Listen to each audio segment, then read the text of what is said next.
Yeah, it works. We're good. Thank you.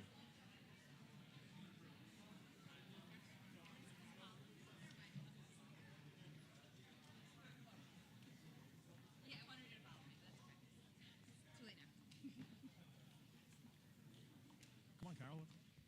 Let's do it. This is yours first.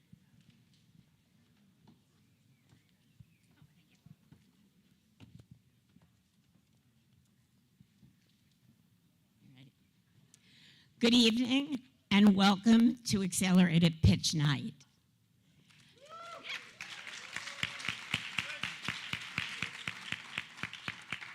My name is Carol Murphy. I'm the assistant principal at the high school and also the very proud chairperson of the business department. Our accelerator and our incubator programs have been in existence now for 7 years.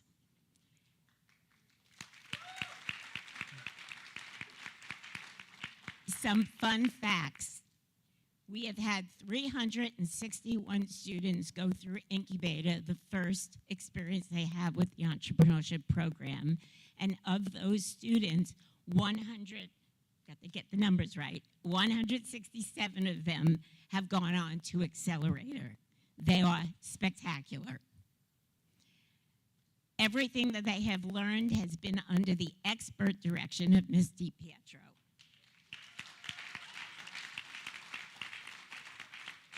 We absolutely could not have the success we've had without the total involvement of the community. Thank you, parents, for your support. Thank you to our mentors and coaches who volunteer their time with our students. And what you're going to see tonight is the end result. These students, your children, are nothing short of spectacular. What they have learned, how they present, so hard they've worked is just amazing. I can't wait to see what they have for us in store tonight. I know that their business plans are exceptional and creative, and you're definitely going to be blown away. I would be remiss not to mention Jason Garmires, who could not be with us tonight. He is our community champion. He is a liaison between the staff of the program and the parent volunteers, and I want to give him a huge round of applause and thank you.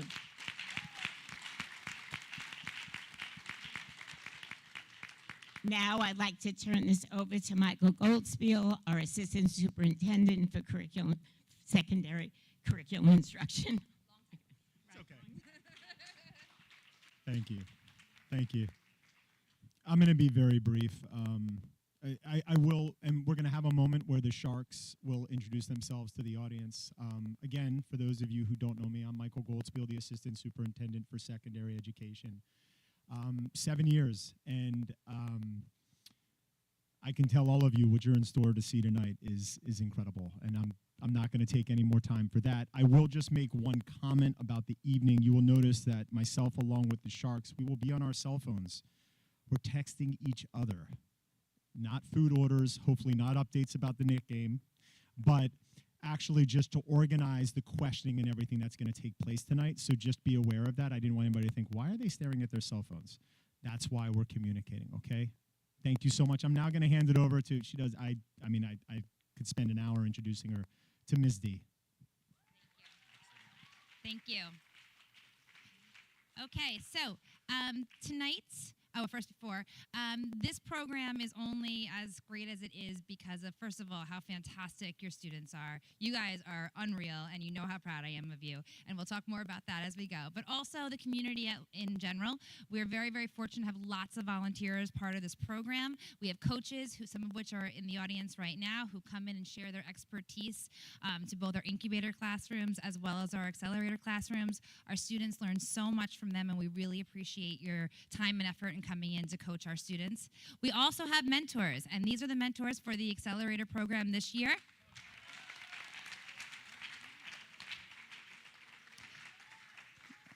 We have several, as you can tell, we have 12 mentors this program. They give up a lot of their time. They spend a weekly meeting with their teams, coaching them, being there, figuring out, and they're in this with them together, and we so appreciate you. So thank you again to the mentors.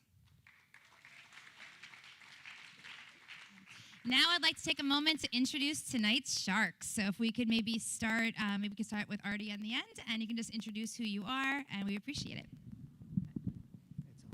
Hello. Yeah. Hi.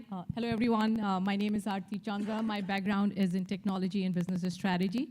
I have been working on this program since its inception, and I have to tell you, like, the program has moved so well. I remember the first year when we started, and the kids are learning so much. So good luck to everyone, and I'm looking forward to this evening. Hi, my name's Lance Steer. It's my second year as a shark. Really enjoyed the experience. Your kids are amazing. They worked exceptionally hard, and we're excited to see what they have tonight. Good evening. My name is Mark Cohen. I've been with the program for about 5 years. I'm a retired corporate executive working in financial services and mergers and acquisitions. The students in this program over the last 2 years have mastered a variety of skills, many of which in the business world today you wouldn't see with some very senior executives. The evidence of that is going to be in the presentations that you see tonight, as well as the students answering some pretty tough questions from the panel up front. Thank you.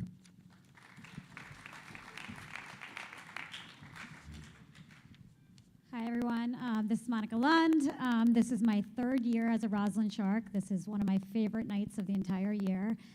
Just being up here and seeing these amazing, inspiring young individuals. I have 2 kids in the system right now, one in elementary school and middle school. I can't wait for them to go through this program. The skills that these students learn through this program, pitch skills, financial acumen, putting together business plans, these skills are really going to carry them really far in life. So good luck to everyone. My background, just as a side, is in education technology, been part of very large companies, and also helped startups scale to the next level. And about 2 years ago, started my own venture. So have a lot of appreciation to what goes into these business plans. So good luck.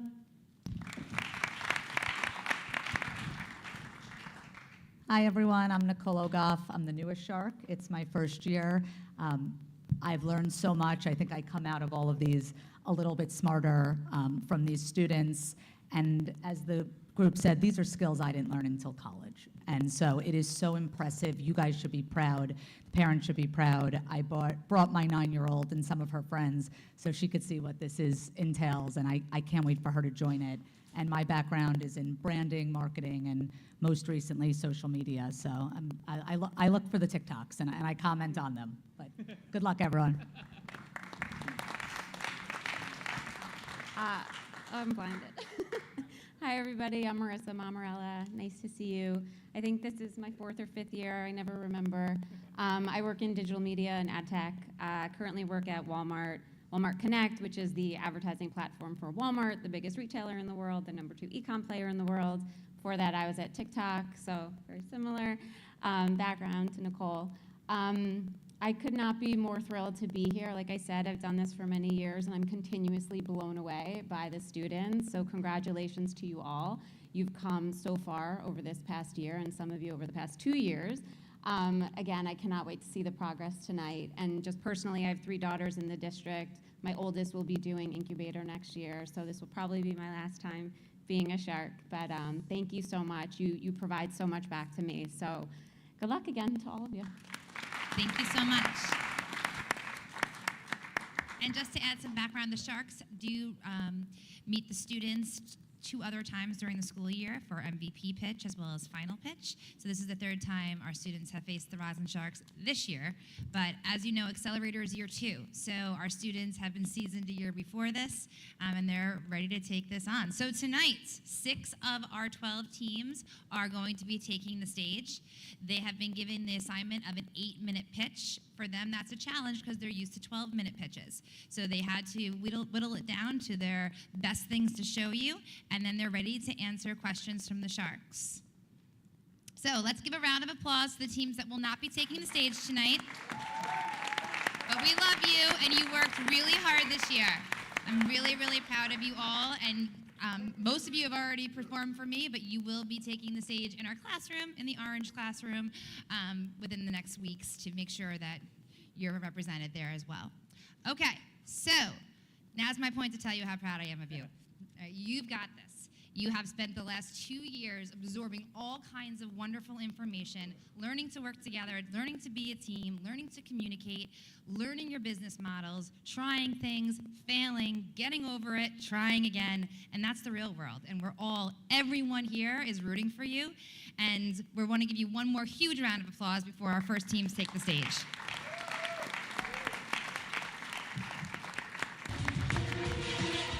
First team to the stage. Rising.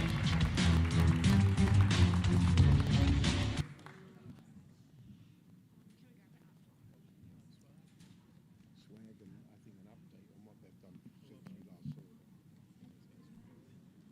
Thank you. Thank you. Thank you. Oh, what's in the goodie bag? Chocolate. Really? It's Thank you, sir. Oh, thank you so much. I'm voting already. I'm voting for you guys. I've got those goldfish. Go get him, kid. Hello again.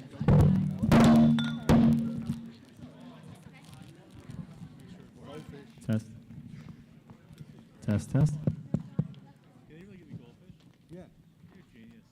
Test. Dude, you have to be kidding me. I need the clicker. I need the clicker. Misty, where's the clicker? Even if the picture's shitty. Misty, it works if Maya does it, right? It works on that side? Maya can click? Or I have to click? Click, Maya? Wait. Okay. Floor is yours, Rising. Take it away. Good evening, Sharks. We are Rising, but before we begin our pitch, we'd like to show a quick video.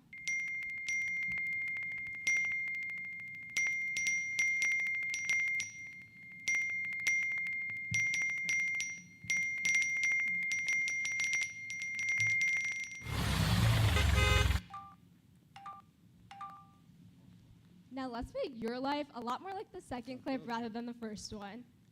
I'm Ria Bajani, I'm the CEO. I'm Johnny Farber, I'm the CFO. I'm Maya Burko, I'm the CMO. I'm Tanishka Kumar, and I'm the CTO. Sharks, we know that a lot of you are parents, and we know how stressful it could be to organize carpools with other parents, especially those long and confusing text chains. And let's not even get started on us kids. Half the time, we don't even know who's picking us up or if we're even getting picked up at all. Just last week, I had cheerleading practice and super late, and I did not feel safe walking home alone in the dark. So that's why we created Rising, the solution to all your busy parents' carpooling needs. With our easy-to-use design, our integration of smart navigation, and our new community page, what happened to Tanishka will never happen again. Hey, Ria, can you show us what Rising would look like? Sharks, this is brand new. We are actually putting Rising in your hands. We would like you to scan this QR code and follow along on our wireframes as we go through them. Again, the QR code is also in the first page of your packets. Now let's take a look at what RideSync looks like. First, we have our home or rent screen, where you can see all of your upcoming carpools. Now to sign up to drive, simply click on None and click on the blue All Drive icon, bringing you to our most important screen, the screen you will be seeing during the carpool. Here, RideSync automatically navigates the shortest route to get to your destination, and you can even access notifications and reminders. And my personal favorite part of our app, RideSync is compatible with your Apple Watch, making it super convenient for all you busy parents.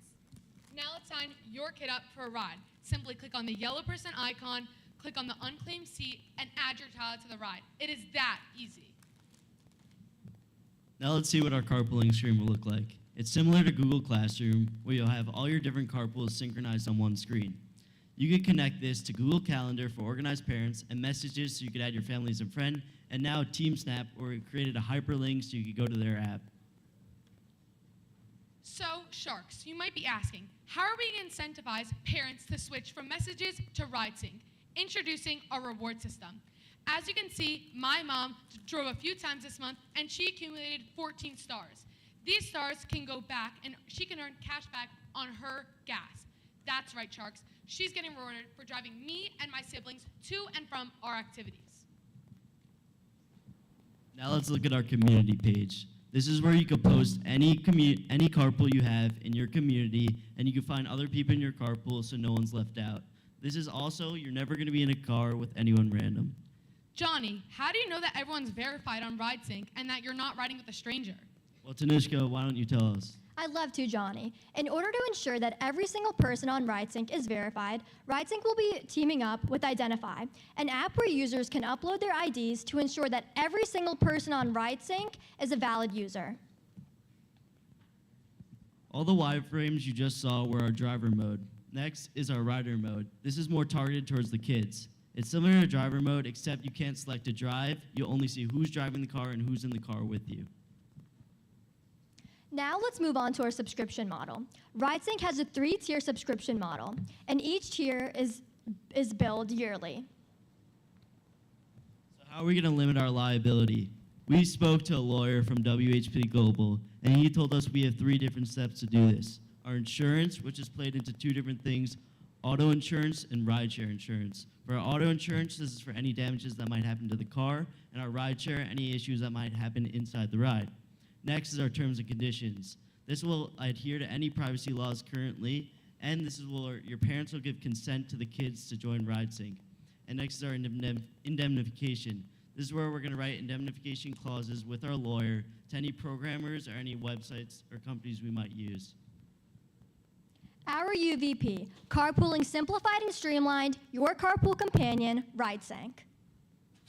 Now let's move on to our competitive analysis. As you can see, RideSync checks every single mark, all the way from our emergency services to our community page.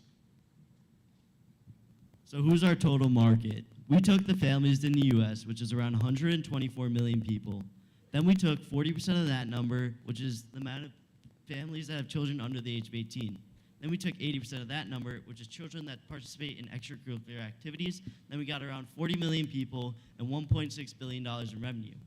We took that 40 million people to find our serviceable market, which is the amount of people who live in our region in New York, and we took 6% of that number to get 2.4 million people and $96 million in revenue. We got all these numbers from the United States Census Bureau. Now to our startup costs. We total in our startup costs about $91,000.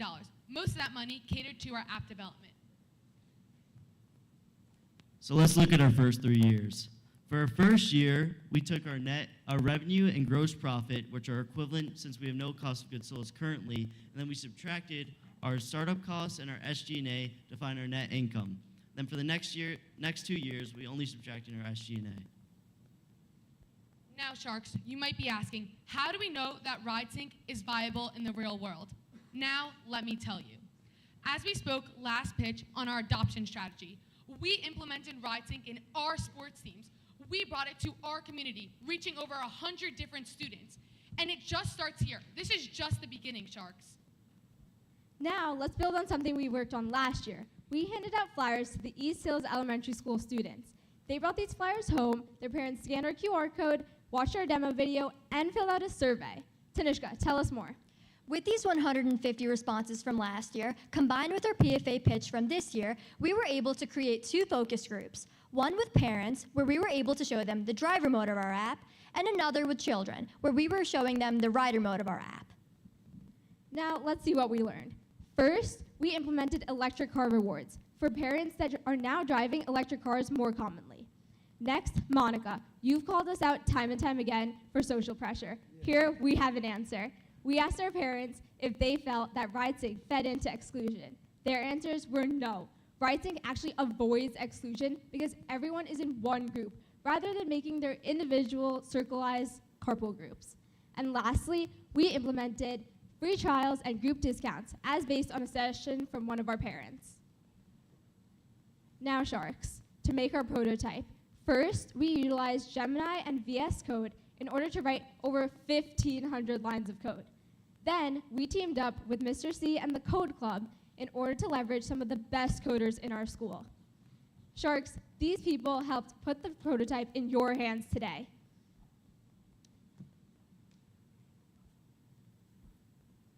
Sharks, we're asking for $100,000 for 10% of our company. This comes from a $1 million pre-money validation. This is from a 60% discount rate for our first 3 years of net income. Next, we got our $100,000 to cover our startup costs, which are around $91,000, and our liquidity cushion, which is around $5,000.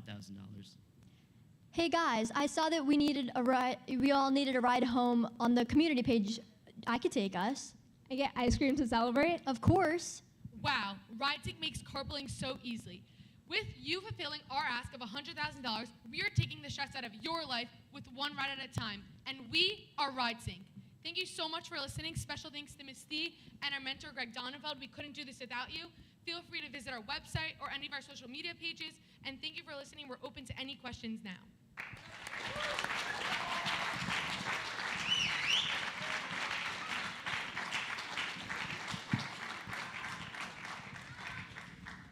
Wow. RideSync, starting off with a bang, huh? Well, a couple comments that I have first, and I'm going to hand it over to the Sharks because a few of us have questions. You included Mark on one of the first slides. I saw a name drop there. I thought that was appropriate, Mark.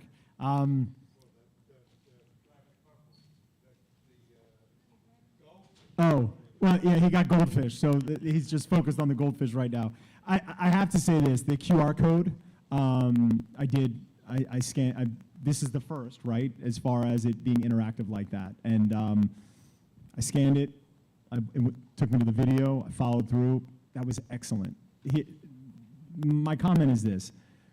You guys went first. Is it true, did you guys offer to go first tonight? Yeah, we did. Yeah. I can see why, right? And, you know, similar to last year, you set the bar really high, and you should really feel good about yourselves. Very, very accomplished. I thought it was excellent. Job well done, guys. Mark? Yeah, excuse me. Look, that was an extremely compelling presentation. You have a lot of energy. The interaction between you was excellent. Your presentation and business case, very, very hard to criticize. You know there's a however coming here, which is you need to go to the page where you have your pricing. You're valuing your company at $1 million.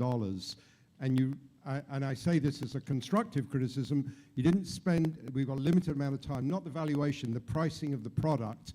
You didn't spend too much time on just helping us understand how much do I have to pay for this? It was a very quick slide. So if you go to it and just sort of touch on that for a moment. The slide that has the pricing. So just walk me through that. How'd you come up with these amounts? Which one should I choose, and why is it $14.99? Yeah, so we started off with our surveys. One of the questions was what would be an appropriate price for our app, and around like 40% of them said about $20 to $30. And then we also compared what those responses to our competitors' pricing and how we're going to beat our competitors. Additionally, we spoke to you guys, and a lot of your feedback multiple times had said, we originally had a free trial, and you guys had said that you would pay for this app, and a lot of other parents also said that. So that's why we got rid of our basic, we increased our prices for our basic model. Okay, one quick follow-up. If you can just go back to the slide. Where's the best deal? Like, is it, if I want to buy this, is it better doing the premium? Is it, I mean, where's the real value here? I mean, I think it's all opinionated, but in my opinion, I think the limited is some people might only be in 5 carpools that they're going to want the premium, but a lot of people, I know Ms. D said she had like 10 carpools that she needs, and I feel like that eliminated is the best value. Okay. All right, thank you. Really a really, really nice job. You excelled this evening. Excellent. Thank you. I got one. Sorry, I'm still chewing the great candy you gave me. I really appreciated that. Amazing. The dramatic problem opener, you guys just killed an immediate connection, you know, with a relatable problem and a relatable sound. I thought that was brilliant. I love the 2 modes, and you said it, but 1,500 lines of code. Talk about things that I didn't even learn in college. That's really impressive. I'm glad we're on this slide. I have a question and then one comment. How does it work if I get the basic and I have one carpool group, but you just showed me I'm in multiple carpools. So how does it really, if I only do it and I get one, how does that work with the things my kids are in different carpools? Like how does the basic actually work?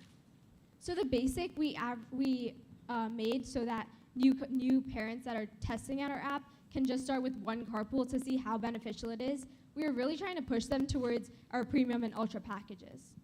Yeah, so you're going to start off with one carpool because just because you're in one carpool with your soccer team, maybe your basketball team parents aren't on RideSync yet. So this is going to entice people to join RideSync and tell their basketball So the group is an activity, not the group of the kids and the parents that you're with, who could be in multiple. And then if you could go to the Tam and Sam slide, I think what's interesting, and I was thinking about the focus groups, is how does this work for kids that don't have phones? Because your audience was all children under 18 and extracurricular. So how does it work? Like, how did you think about your audience sizing for all the kids that don't have phones, that are in activities and are in carpools? Well, I feel that would more go towards their parents who would have phones in that case, and they would just have to communicate with them in that way. Yeah, so a lot of the people who were actually in the PFA pitch that we got in our focus group, a lot of them had younger children, so we made sure to account for that when we were doing that in our focus group. Hello.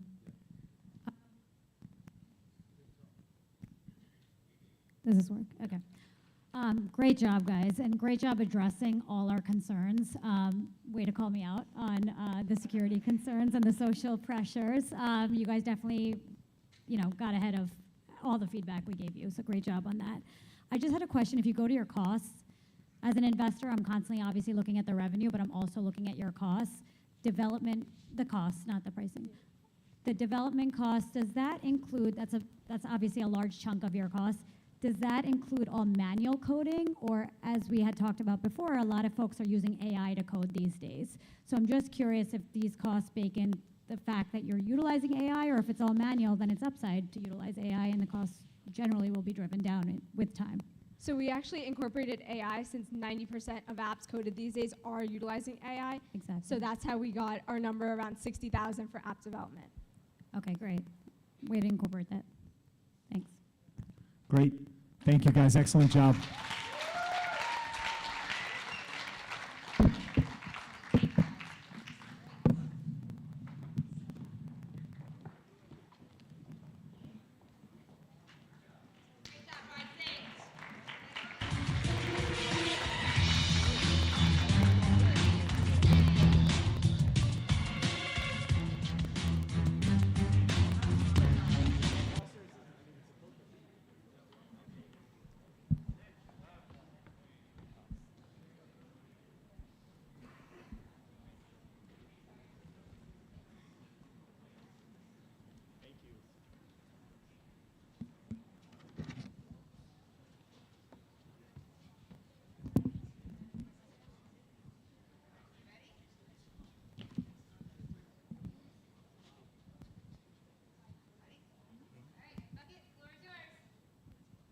Jack, where are you? I'm at the bottom of the mountain, but I don't see you.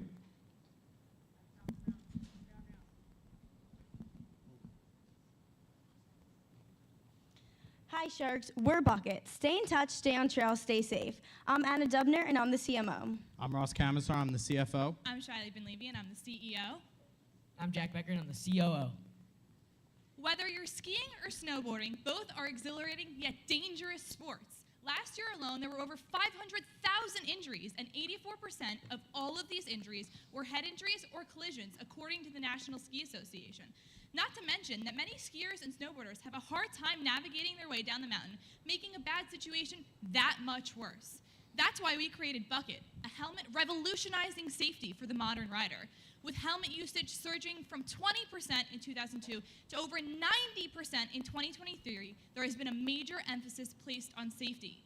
Yet many riders are unaware that their helmet actually degrades anywhere from 3 to 5 years, leaving them vulnerable. With the ski rental industry reaching $310 million in 2024, there is a growing demand for reliable, high-performance gear. Bucket goes beyond high protective and performance gear, offering communication, navigation, and crash detection, ensuring that everybody is safe and connected on every slope. Our first feature is our bucket communication. This is no Wi-Fi needed walkie-talkie communication to make sure that you can easily communicate with all of your group members at a time.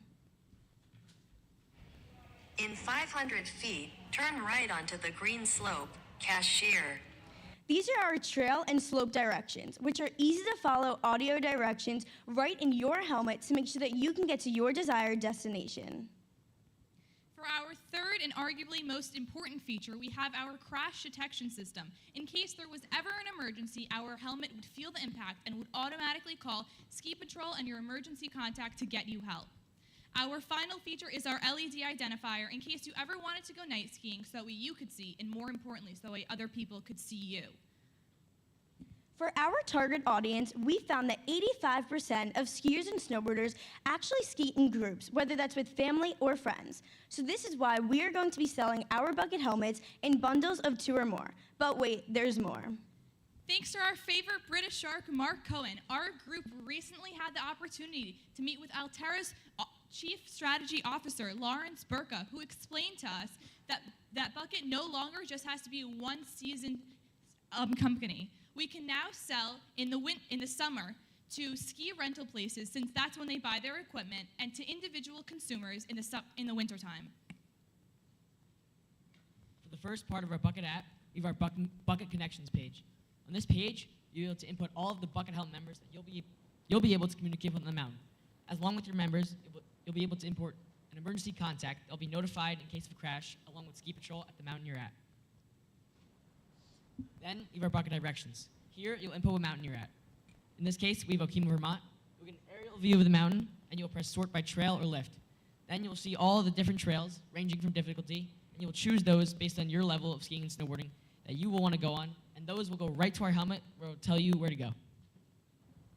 For our marketing strategies, we plan to promote our company on social media platforms, including TikTok, Instagram, and Facebook, to get out our marketing message, #AllInTheBucket. We also plan to advertise with the Epic Pass, which is a well-known ski pass company that allows for unlimited access at various ski resorts around the country. And lastly, we plan to advertise at ski shops and stores, as well as in ski magazines. Now, besides selling only one singular Bucket helmet, we'll sell it in packs of 2, 3, and 4. And now you may wonder what we do about kids' helmets, because they also want to see all the cool features that Bucket has. We have 2 kid packages, one with 2 adults and 1 child, another one with 2 adults and 2 childs. And every other additional child helmet purchase will be priced at $130. Now you may be wondering how Bucket compares to your average ski helmet as well as other smart ski helmets in the market. So first, at around $84 is your average ski helmet. And then next in line is a singular Bucket helmet, which we are selling for $145. Now, Sharks, with that extra about $60, you're getting all the features that Bucket has to offer on top of the helmet. And then we have some of our competitors, Laval as well as Smith, which includes some of the features that Bucket offers, but Bucket offers more features for a more affordable price. For MVP tests, our goals are to build 2 Bucket helmets, test those features, and then take them to our local ski shops to see what they thought of our helmets. Now, as Jack mentioned, the first part of our MVP test was to build our Bucket prototype. As you see in front of you today, we spent numerous class periods putting together all the aspects of our Bucket helmet. And then once we were finished with that, we brought our finished helmets to Sundown Ski and Patio, a local ski store, where we showed off our features to the manager as well as some employees. We got some great feedback and that we are planning to implement into our helmet, as well as they provided us with a purchase order of 75 helmets for $8,000, and we provided them with a discount of almost $2,000 for their generosity. Now, Sharks, you may have heard about our first purchase order in our final pitch, but we went out and we got another one. We traveled to Sun and Ski Sports, another local ski store, and we did the same thing we did at Sundown. We brought our ski helmets to the store, spoke with the manager as well as some employees, got some great feedback, and they provided us with yet another purchase order for even more helmets. 100 helmets for $10,500, and since they purchased more helmets, we provided them with a larger discount of $2,000. Now to get into our financials. So for our margins, our total COGS come out to about $67 for a singular Bucket helmet. We'll be selling that Bucket helmet for $145, which is a margin of about 40%. and a profit of about $58. For our startup costs, we average about $150,000 of startup costs. Now, you may think that's a very high number, which in fact it is, but we do plan to launch our product in January, which is a prime ski season. And our worst nightmare would be to not have enough product to meet the consumer demand. We also have our SG&A costs, which are about $250,000. Now, again, a very high cost, but in order to market directly to the ski resorts, as Shiley mentioned, we are now planning to market to ski resorts. We do have to travel to the ski resorts, as well as speak with different teams at all these resorts, which does cost a lot of money, of course. And now, to wrap that all together, our year one sales, we anticipate to sell over 21,000 units in total, which gives us a revenue of over $2 million. And now, to bring that even further into our 3-year summary, as you can see, we have our revenue, gross profit, and net income. We are very fortunate in our first year to be profitable, and then that profit will grow exponentially in our next 2 years. So, Sharks, today we are asking for $140,000 in exchange for 15% equity in our company, and we plan to use this money for our startup inventory as well as our initial marketing costs. We're also each going to be investing $5,000 for a total personal investment of $20,000 into our company because we truly believe in our bucket brand. Thank you all for listening. If you have any further questions, you can see our Instagram at bucket.accel or email us at bucket.accel@gmail.com. We'd also like to thank our mentor, Adam Mesh, and Misty Pietro for all the help they've given us along the way. Remember, with Bucket, stay in touch, stay on trail, and stay safe. Thank you.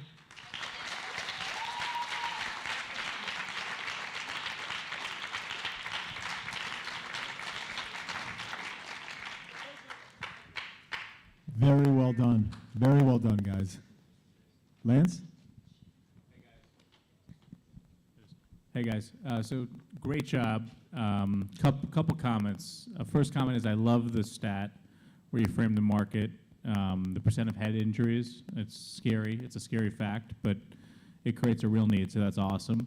The other positive that I saw was I really like how you spoke with Mark's buddy, and then I also love how you thought about expanding your market based upon that conversation.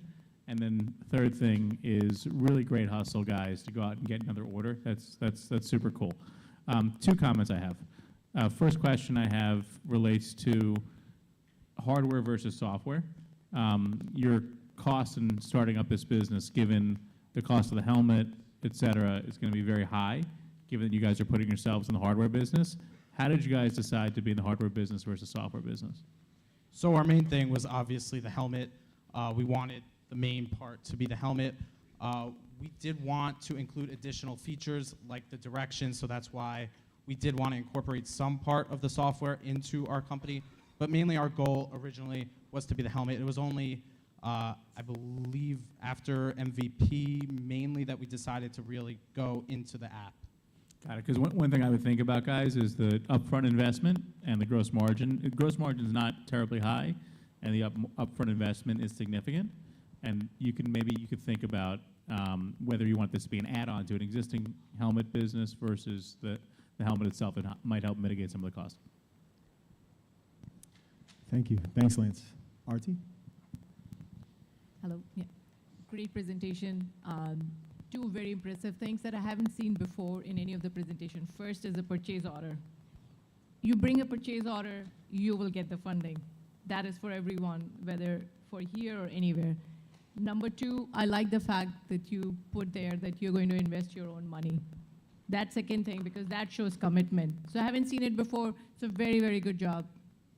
Perfect. So now I want to understand a little bit more about when you went to sell this. What was the selling point? Why were both the ski shops were willing to buy this? So they really saw something in the helmet, like they've never seen something like this before. The smart ski helmet, while it is very useful, it is a rare thing, especially in smaller ski shops. So they were very excited about the opportunity to implement a new product into their stores, specifically one that had all these features. Which features? Like, I want to understand, very specific. Why did they say, I'm going to... With the amount of injuries that there are per year. The ski stores are usually aware of this, and they love the idea of having a crash detection system to really help the skiers and the snowboarders out there be safe. So if there ever was an emergency, nobody would ever be trapped and stuck and unable to get help. So that was one of the major features that they loved that most other helmets don't have and don't incorporate. Great. So for a quick follow-up, for the crash detection to work, do you need your walkie-talkie and app to work, or will it just work independently? No, all the features are separate. So there's a part of the helmet that there's obviously the part for communication, the part for all the different features, but the crash detection system is, any other feature could break, but the crash detection will still operate well. Great. That's perfect. Good job. Marissa. Thank you. Well done. So a couple of the other sharks mentioned things that I wanted to compliment you on, so I won't repeat them, but I will say leveraging the interview you had with the businessman from whatever company that was and identifying the B2P opportunity was huge and definitely impacts your financials in a positive way. So I was impressed by that. And secondly, yes, last time, I think when we met in April, you had the one purchase order. The fact that you didn't stop there and you went further and you got a second one, I mean, kudos to you. I haven't seen that before. I do agree with Lance on one thing. Like, I don't know that there's a huge need, or that you've proven that there's a huge need for another piece of equipment, right? Like that I see at stores. And I think your opportunity is the crash detection. That's huge. I mean, how can you leverage that technology combined with what Waze does on the road for the mountains, right? Like if I'm skiing on a mountain, I want to know what has the least icy conditions, which path I'm going to be able to navigate in the best way possible, avoid issues that are happening. And so I'm just curious, did you interview enough people to understand where the real demand was? So the demand was really in both things. So mainly with the app is going to also include things such as like trails, as Jack mentioned, kind of go deeper. It's going to include the trails, what to go on, as well as if there's any like last minute changes. So that's going to have what the app is. But then also for the helmet, we really wanted to focus on trying to implement a helmet with the most possible features that are not out there. We are focusing as part of our PFA pitch, actually, somewhere here.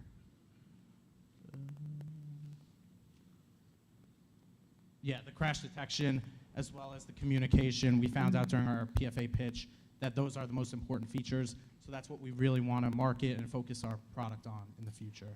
So then just double clicking into communication for a second, and this isn't me like pushing you in one direction, but I'm trying to understand, is communicating via walkie-talkie more beneficial, easier to use than Bluetooth?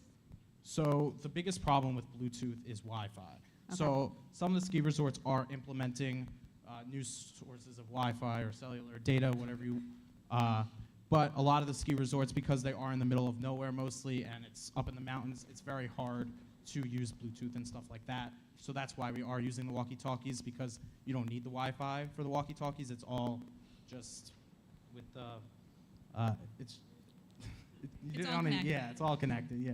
Okay. So that's why. You did your research, thank you. Excellent job, guys. Thank you. Thank you.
Good evening, everybody. We are Shoe Shover. I'm Jake Fine. I'm Cooper Forrest. I'm Lucas Plaza. I'm Joe Scaff. And I'm Max Shukat. Sharks, my entire life, I have dealt with simply fitting in. But I'm not talking about socially. I'm talking about shoes. And I'm going to address the elephant in the room right now. Everyone on my team is wearing beautiful shoes, but I'm on stage wearing Uggs. I look like an idiot. But it's simply because I couldn't go into my dad's beautiful sneaker closet and pick out any of these shoes because, well, he's a size 10 and I'm a size 8.5, and my foot has stopped growing. This is a ridiculous problem that I go through every single day because I can't shop in my dad's closet like a kid in a candy store. There's got to be a better way. So as Shukat just said, one of the biggest problems that we are trying to solve are big shoes, as 56% of sneaker owners actually say that they purchase too large of a shoe. Now, the second biggest problem that we saw is parents are overspending on sneakers. According to Run Repeat, 44% of parents in the U.S. are buying at least 3 pairs of shoes annually for their children. Another one of our main problems are fitting into hand-me-downs, as 40% of parents actually say that they give hand-me-downs to their kids. So by using Shoe Shover, you could be saving so much money by giving hand-me-downs and fitting into your shoe. Now, the fourth problem that we saw targeting our second target market being sneakerheads like Shukat's dad is shoe creasing. According to Statista, 40% of U.S. sneaker owners show care for their sneakers. Now let's take a deeper dive into how we solve these problems at Shoe Shover. First, with our Height Booster. The Height Booster helps to solve 2 problems. First, it helps to push your toes to the roof of the shoe to help minimize space, while additionally stabilizing your heel with the Height Booster. Next, we have the Crease Protector, which also solves and appeals to 2 different markets, the sneakerheads and to everybody in general. First, for the sneakerheads, who buy expensive shoes and want them to last for longer in their expensive mint condition. The Crease Protector helps to maintain their quality for even longer, while also cutting down space on the edge of the shoes to create a more snug and secure fit for everybody. Now, for our third and final piece to our product, the polyurethane foam. You can add on or take away pieces using Velcro, as you can see here, to customize the fit of your foot in your shoe. Now, combining this along with the height-boosting insole and the crease protector, you get our product, the Shoe Shover insole. And for a low price of just $18.99, you can get our product from our website. This is $18.99 to save hundreds of dollars per year on shoes. They get really expensive. For a low price of $7.99, you can also get additional foam pieces if you need. As a matter of fact, my dad thankfully made it on time. Could you please bring up the shoes that I've been dying to wear? Wow. And he's wearing incredible shoes too. Look at him. So I'm going to come sit over here and show you guys exactly what Shoe Shover does. Get rid of these ugly things. So first, you take the insole, and I'm not going to use a height booster because I actually have a high foot. So you just take the insole, put it right into the shoe. Next, you take your crease protector with the polyurethane foam in it, and I only need one because then again, it's only a size 1.5. Then you take the insole with the crease protector, and you shove it right in there. And then you put your foot in, and it fits like a glove.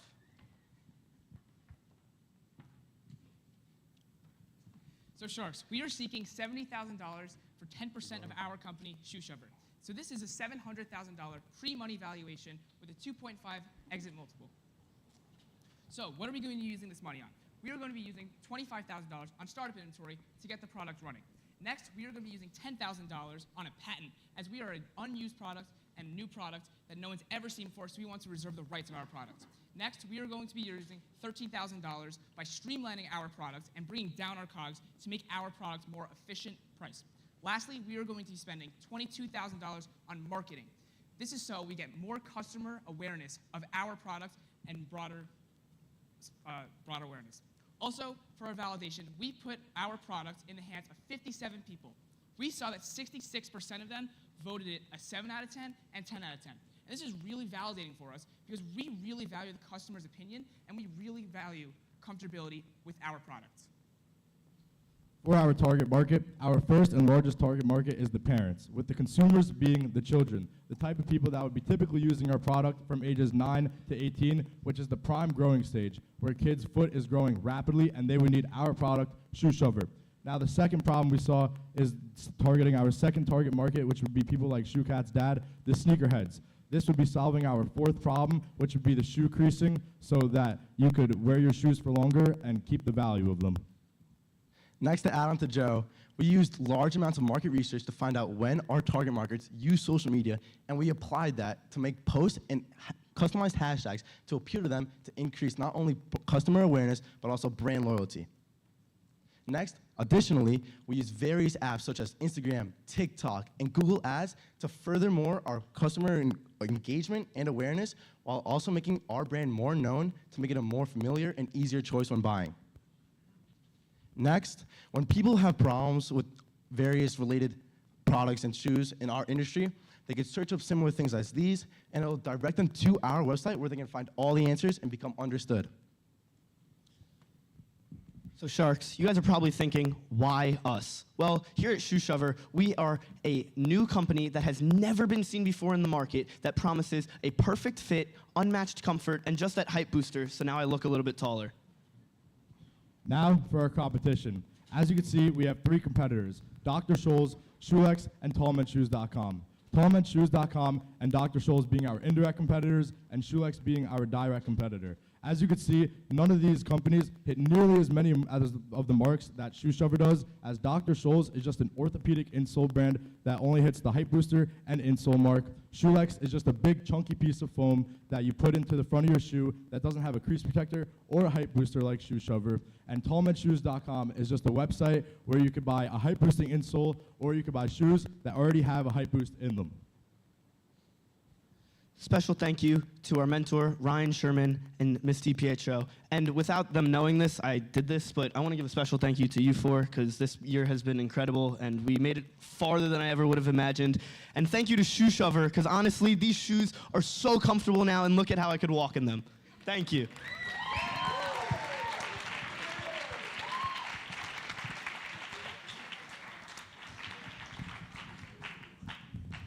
Well said, Max. Well said. Excellent job, you guys. Really, really well done. Monica? Wow, that was incredible, guys. Amazing, amazing energy. This is definitely a product I can use. I have 2 boys. My little one's always trying to fit into the older one's shoes. He actually steals them, wears them to school, trips all over recess. So I'm definitely a consumer of this product.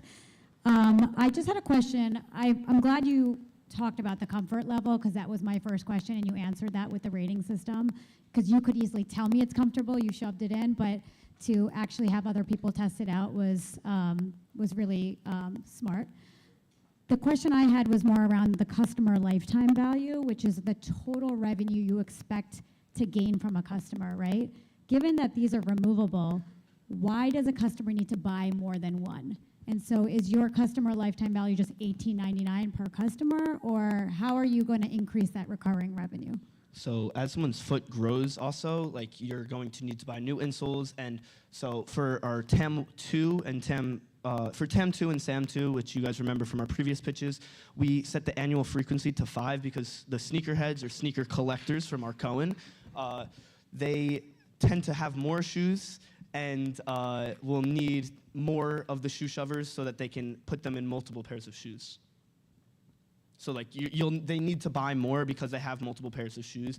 It is removable, but over time you will need to buy more because your foot will grow. You're gonna have to cut things, and that's why we also have the replacement foam cushions, because that's the part that'll be taking the most of a beating. Because when you like walk, your toes will move into it. So Okay, but typically somebody's foot stops growing around 16, 17 years old. So are you still saying that you feel like adults are going to buy multiple of these as opposed to removing the shover from one shoe and putting it into another? Yes, because when you have multiple shoes, like you want to put one insole in one shoe. Okay, all right, thank you. And also adding on to him, there's also some wear and tear with also like all other product. So over time, which is why we sell the other foam, in order to like keep it updated, and as opposed to like the wear and tear. So you need to like refresh your product. Okay, thank you. Excellent. Thanks. Nicole? I thought you guys did great. I love the feedback on doing the live demonstration. I love the advancements to the prototype, and that you have one and you handed them out and handed out multiple. So great job progressing from last time. Monica kind of stole my question, but I'll ask it a little bit differently. I am curious, if you could go to the pricing slide, other than lifetime value, how do you increase basket size? Like, Are you just want people to buy one? Is it the same one if you're borrowing your older brother's shoe or your dad's shoe? So you could fit really like 3 sizes per product. So when you are growing into a different pair of shoes, you are going to buy another one, because this, like, you could fit into like a 7 to 9, and different types of shoes, as you could see on the one pager where we explain, like, you could fit into like multiple sizes. So as you grow and your brother grow, you're going to purchase separate ones because your feet are growing. So you have a set amount of time where you could fit into it, but it'll expand, you into the shoe. To add on to what Cooper just said, it's similar to like sock sizing, how you buy like a range of the shoe, and on the bottom of the insole there's actually a little line where you can cut it out to your size that you want. So my dad was wearing, these are size 10, so if the range was from 8 to 11, the 11 wouldn't fit, so I'd have to cut it to the 10, which would also make it so that when your foot grows, you'd actually have to buy another one. And people also have multiple pairs of shoes and aren't going to want to take them in and out because it gets annoying. That was more what I was thinking. I'm trying to get you guys volume instead of one purchase of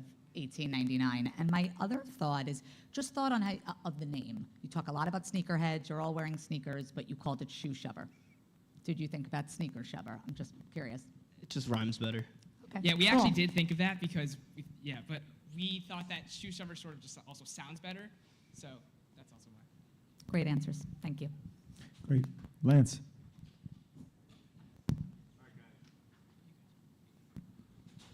Great job, guys. So couple comments. First comment, guys, is we're investors, and as much as we bet on the product, we also bet on the team. And you guys have awesome chemistry amongst all you, and that's really awesome. So first of all, that's really great. I love it. Love seeing how you guys just clearly embrace one another. What you said about your teammates was great. That's a winning way to play. Question on the product itself. So you guys are all wearing different sneakers, different profiles, etc. Would this shoe shover, same one, work in a high top and a low top, or do I need multiple shoe shovers? Take me through the product. That's actually a really good question. And first, thank you for the compliment. So for a high top, you definitely could use more of the height boosters because, well, the shoe is higher. But I would not recommend for a very low top, like an Air Force One or his crazy shoes that he's wearing right now, to wear multiple height boosters because then your heel will just be sticking out of the shoe. So yes, the answer to your question is yes. It can work in a low top, but I just would not recommend using the height boosters with it. Thank you. Mark. Why hasn't Nike thought of this? Not smart enough. I guess we're better than Nike. Any thoughts? I'm not really sure. I think I have a lot of faith in the idea, and I really think it could actually work, and it does work. I mean, my foot is definitely tighter in my dad's shoe, and I do wear his shoes anyways, but I do slide around school when I wear them. But my foot definitely fits much better in the shoe, so I don't know why Nike has not made it. You have the height booster, the crease, the polyurethane, and insole. If you had to kick one of those out, which one would it be? Which one is going to be the least popular, do you think? I think it would be the crease protector because that's only one of the 4 problems that we're solving, targeting our second target market being the sneakerheads, just to keep the value and the look of the shoe. So yeah, I think it would definitely be the crease protector. And as a sneakerhead, I would disagree with that and say that it's the height booster, but that's just from the opposite perspective. Although the crease protector is kind of almost like the it's almost like the roofing or the house of the polyurethane foam, and it's kind of how it's all connected. So I think all aspects of our product are equally important, and that they're kind of all needed. Okay. Thank you. Good, nice job, guys. Beautiful job, Thank guys. you, guys. Excellent.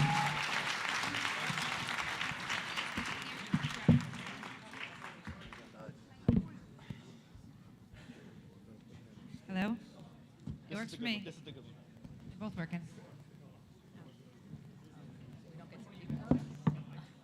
For a low price of $18.99. What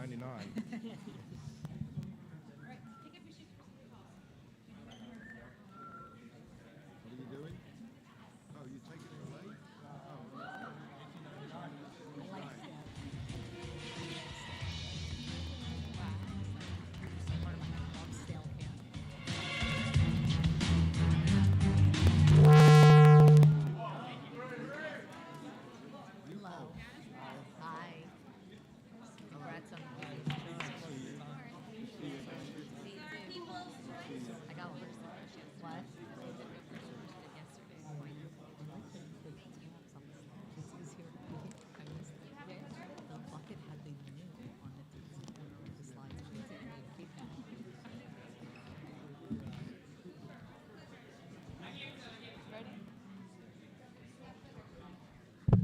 Boom, boom. Boom. Boom, boom. Boom.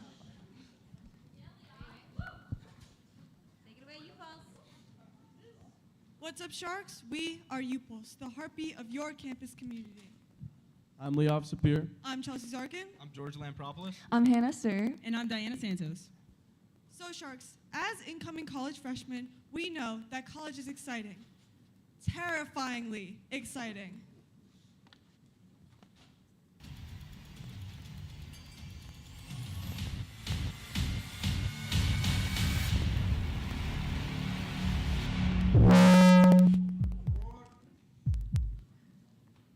So, Sharks, starting college is an exciting milestone, but for many students, it's also a lonely and overwhelming experience. We get it. We're all upcoming college freshmen, and we're extremely nervous about the process and ability of making friends in college. Imagine stepping onto a campus with thousands of students and yet still feeling completely disconnected. Statistics shows that 77% of students have psychological distress, and 65% of students feel lonely in their first years of college. Let that sink in. That's a ridiculous amount of people spending good money on terrible experiences. Diana? Sharks, social anxiety, size of campus, and lack of tools to connect make it harder than ever to build these meaningful relationships. As well as trying to figure out college events and clubs can be insanely overwhelming for college students. Sharks, this isn't just a social issue, it has become a mental health crisis. College should be a time of connection, but for way too many, it's become a time of isolation. As you can see here, our current solutions are simply not good enough. Whether they're either too unorganized or way too outdated like Facebook, it's not good enough for what Gen Z needs. That's where UPulse comes in. We are your ultimate all-in-one gamified college social app. The core of our app is this campus-tailored map where it shows the live feed of your very own campus, making it feel real, seeing real people on your campus and with real experiences. As technology is evolving, there's now more than ever, there's a bunch of users on social media and on their screens all day long. But this shows, while it seemingly shows that these students are connected online, in reality, there's a huge disconnect in person. What students need are genuine, authentic, real connections. And Chelsea's gonna tell us how we're gonna solve that with our core features. So, Sharks, how does our app work? Well, when you first enter our app, you'll be given the opportunity to make your own personal profile. Here you can enter any hobbies or interests you have or any other personal information. Then you can match with friends that we feed you based on our algorithm. Here you can meet people throughout your campus that we think you'd like. Then on our exact replica of your college campus on our gamified map, you can see where these friends are, go meet up with them in person, and make those real connections that we all crave. Sure, so we want to make it clear we're not trying to be the next big social media. We're not trying to be like Instagram where it's all toxicity, being fake, trying to show the best version of yourself. We're trying to show that with UPulse, it's all about real, genuine, authentic connections. We're having fun, living in the moment, and as we promote these events, going out, we don't want you to worry about, oh, we didn't get an Instagram-worthy picture. We want you to look back and know that you enjoyed your moment in college and have that FOMO of not wanting to have that fear of missing out. And Diana's also going to introduce our vintage moment and our pulse meter, which shows how we're going to continue having this real, genuine connection. So as Hannah was saying, this is our way that we've incentivized students to stay on our app. The way we do this is when you attend these Pulse events, there will be a moment. It's kind of like Be Real, where you can upload a picture of you and your friends at that event. Like Hannah was saying, we want authenticity. We want people to be real. So once you upload these pictures, you'll add to your Pulse meter, which is essentially how we keep track of which college campus is the most active, which is something that college students crave. Once, then you can see which college is most active, and the college that's most active will be rewarded with concerts and discounts with local businesses around their campus. Now, Chelsea's going to talk about our main concern. So, Sharks, since we're going to college, we know so much that this is such a huge, important part of the college experience. I recognize, and we all recognize, that safety is so important because it's so hard to not feel safe on somewhere where that's supposed to be your home. That's why we implemented all of these safety features so that students feel safe on their campus and on our app. So Sharks, you might be asking, why UPulse? Why should you invest in us? Well, as you can see by our competitive analysis, you can clearly see that UPost blows the competition out of the water. And Sharks, we heard you from our last couple pitches about you guys saying how we are too much like Facebook. As you can see on the page in front of you, we have listed multiple reasons as to why us and Facebook are completely different. But the main one I want to highlight is the fact that UPost was tailored to Gen Z. We're able to keep up with current trends to stay relevant on people's phones. Whereas Facebook, sorry, it's outdated. Like, nobody. Now, George, talk about the good stuff. All right, Sharks, let's talk business. As you can see, this market opportunity is huge, with 19 million college students in the United States alone and over 250 million college students worldwide. This is not only a huge demographic, but it's also what advertisers are trying to contact. Not only that, but Gen Z and Gen Alpha, on average, spend 8 hours per day on their phone. Sharks, as you can see, the opportunity is huge. Not only are we trying to boost student life, but we're also going to simultaneously help strengthen the full college ecosystem. We're going to be the glue. We're going to be the bridge that solves both the disconnection from the student side and the schools and the businesses side. We recently met with two venture capitalists, Elvia Perez and Megan Loyce. In fact, Elvia Perez has 2 of her own successful ventures, and as you can see, Megan has all these other accomplishments, but we want to dive deeper into Matt Myers and Kwa Ma, who are associate directors at NYU Stern School of Business.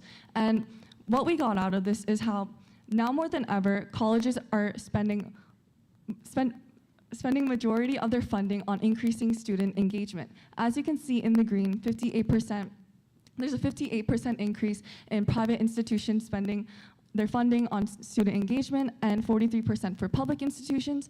And more notably, Matt and Kwa helped us realize that with a more engaged student body, this will lead to a more engaged alumni, and with a more engaged alumni, this will lead to alumni wanting to give back to their colleges more, and this is how we plan to get colleges to want to work with us, as alumni giving back to colleges is what a lot of colleges want. And Sharks, to make this even simpler for you, we made this business flywheel model where it shows how users are the fundamental core of our app. Without the users, UPulse wouldn't exist. So with the more users we have, this would mean we would have more engagement, which would lead to more businesses, advertisers, and schools wanting in on our business and wanting to invest. And this is a key part of our business because not only would we be getting revenue from the schools that want to work with us, but this would also help us get advertisers wanting to advertise to our schools and our demographics, because there's going to be advertisements showing on all parts of our app as well, which would help us get and earn more and more revenue in this cycle, as you can see here.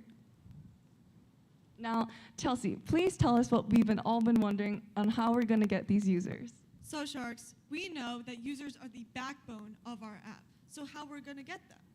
We're going to use a 3-step marketing plan. First, we plan to partner with college influencers. We know that this is a really great way to get incoming freshmen onto our app. Then we're going to partner with orientation week leaders as well as organizations on campus. This is how we're going to get a community to build on for students already on these college campuses. Also, we would like to add that we have already reached out to over 10 of these organizations on multiple different college campuses and gotten feedback from them, all positive, of course. This is our Instagram, which we post on regularly, and I also would like to highlight that we're going for a college-by-college approach. This is the way that we're going to build community on each one of these college campuses so that our app can thrive. So Sharks, we heard your feedback about focus, and we decided from 0 to 100,000 users, we're going to be focusing on only community-based features. Then, after that, as we scale from 100,000 users to 200,000 users, we plan on launching our services and marketplace exchange. From then, in 200,000 users plus, we plan on launching our jobs and career features to help make the community, to integrate the community more. And our future vision is to have AI-based recommendation and off-campus expansion where we could connect alumni after they leave their college campus. Now for revenue. In the first year, we're planning on opening at a new college every 3 months. This will give us, by the end of year 1, 165,000 downloads and a projected revenue of 319,000. Not only that, but in year 1 to 2, we plan on going even more aggressive, launching at a new college every month. This will give us 400,000 downloads and $886,000 in revenue. In year 2 to 3, we're opening to all college campuses because at this point, we think we would have established enough social proof to do so. By the end of year 1, we're going to have 1.1 million downloads and $2.9 million in revenue.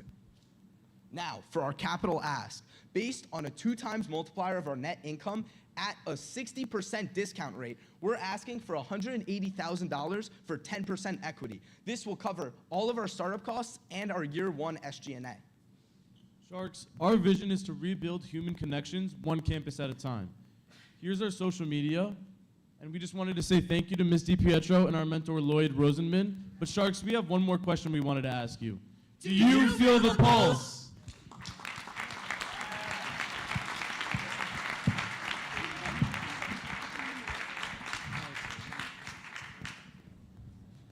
All right. U-Pulse. So you guys were the People's Choice, correct? Yeah. Congratulations on that. Thank you. A couple things I just want to point out, and then I have probably much more so of a general question, but your slide deck looks, I mean, you guys kind of blew it up, yeah? And kind of, the slide deck from the beginning, from the first slide all the way through, it looks completely different. It's very catchy and very appealing. The timeline at the bottom, even your I guess emblem, it's creative and wonderful. Why? Why did you guys go and just kind of you essentially re-imaged yourself in a matter of, I don't know, a couple weeks. So can you talk us through that a little bit? Yeah, so we wanted to make sure that our pitch deck was visually appealing. I noticed that in Incubator, I was kind of bored of all the pitch decks. I was like, oh, kind of getting a little tired. So we all wanted to make sure that we kept people engaged in our presentation and kept you having good attention, like a good attention span for our entire pitch. Also, we wanted to really incorporate that college feel and the social media feel that we were going for. On our app, we wanted to be very colorful, very engaging. So we wanted to kind of represent that through our pitch deck. And another note, we really wanted to show that we're not like the old Facebook. We're actually trying to follow these trends, giving what our generation wants, and just overall that kind of whole thing coming together. And just another quick note, all the wireframes were made all by Hannah, everything. The logo was made by me. Thank you. So then I have a follow-up question. Out of the changes that you made between the last pitch and tonight, what is the one that you'd want to share with us that you're most proud of? Because it seems like there's been a considerable amount of change. For me personally, I definitely think that it's our meetings with the NYU advisors. As all of you guys know, NYU is a great business school, and they gave us very insightful information. They were the one that told us about the alumni effect, where if we created a more engaged student profile, they'll become more engaged alumni, which then brings revenue back into the school, which kind of helps the both B2B and B2C aspect of our app. And I thought that note right there by the NYU advisors genuinely helped us a lot. How long was that meeting with them? I think it was like 30 minutes. Okay. We had to do within a class period. So yeah, that's pretty impressive. Thank you guys. Thank you so much. Thank Artie? you. Great presentation. I remember the presentation that was done prior to that in the MVP pitch as well. Your team is a People's Choice team. What was the feedback? Why were you selected to come and present? Do you know? Me personally, I really feel like our team has bonded very well together and we work very well as a group. We're very passionate about our project, and also we're incoming college freshmen, so we really feel that this app is definitely needed. I'm definitely scared to go into college right now, and I feel that having this app, U-Pulse, would ease myself a lot. Not only that, we were voted by students themselves. So that is our prime demographic, and it shows that there is a desire for this app to be on college campuses. Absolutely. And that's why I asked that question, right? Because when we looked at it, we were like, yeah, we like all the pictures. We would like to put everybody here, but we cannot. But the point that you actually were voted by the demographic that you're going for after is a huge point, right? So definitely mention that. I love the presentation, by the way. A lot of good energy, very well presented. I have a question on which 3 colleges will you pick, and what are the features you will first implement? So we wanted to at first like go through like local colleges. So NYU is a really huge college around here, and it's like right in the city. So we wanted to go there first. And as we talked about before, we wanted to focus on the community aspect first, because we were told by you Sharks that we were kind of doing too much with all the jobs and the services. And I think that we should focus on building community at these colleges first, and then after we get a bunch of users, we can help students in other ways. But those main features that we talked about at the beginning of the pitch are really the most important ones for starting out. Okay, thank you.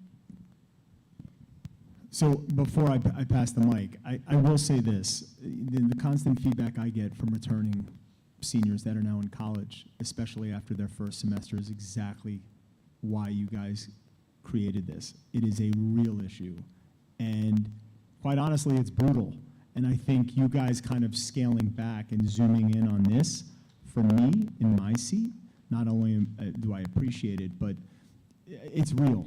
So, but again, going back to what Artie said as well, you guys absolutely should have mentioned, you know, we're the people's choice. Like, and the people are the kids that are going to college next year. So, excellent. Monica? Thank you. Well, congrats on winning the People's Choice Award. Thank you. That's a huge deal. I love the depiction of the problem at the start. I mean, it's scary. The video you guys showed was, you know, really compelling. I just had a few questions, because you mentioned, you know, Instagram is posting, you know, people's best versions of themselves, and this is more real. I mean, being real is subjective, so how are you measuring, or how is one measuring that this is more real and I need to be part of this, and how are you measuring that a student is more engaged on this platform versus another? So during the events, there's a timer, right? That for how long the duration of the event is. So you have to take a picture and post it during that event. So you don't have time to edit photos, curate it perfectly, and it's all taken through the camera of our app. Okay. Also, something else to add, unlike Instagram, it wouldn't really be like a feed. It wouldn't be like, oh, you can like it, you can comment it. It would rather be like your own individual scrapbook of looking back on the memories you made, and it would just be on the community board for other people to see, to inspire them. Like, oh, we can go out and have fun. Everything doesn't need to be aesthetic.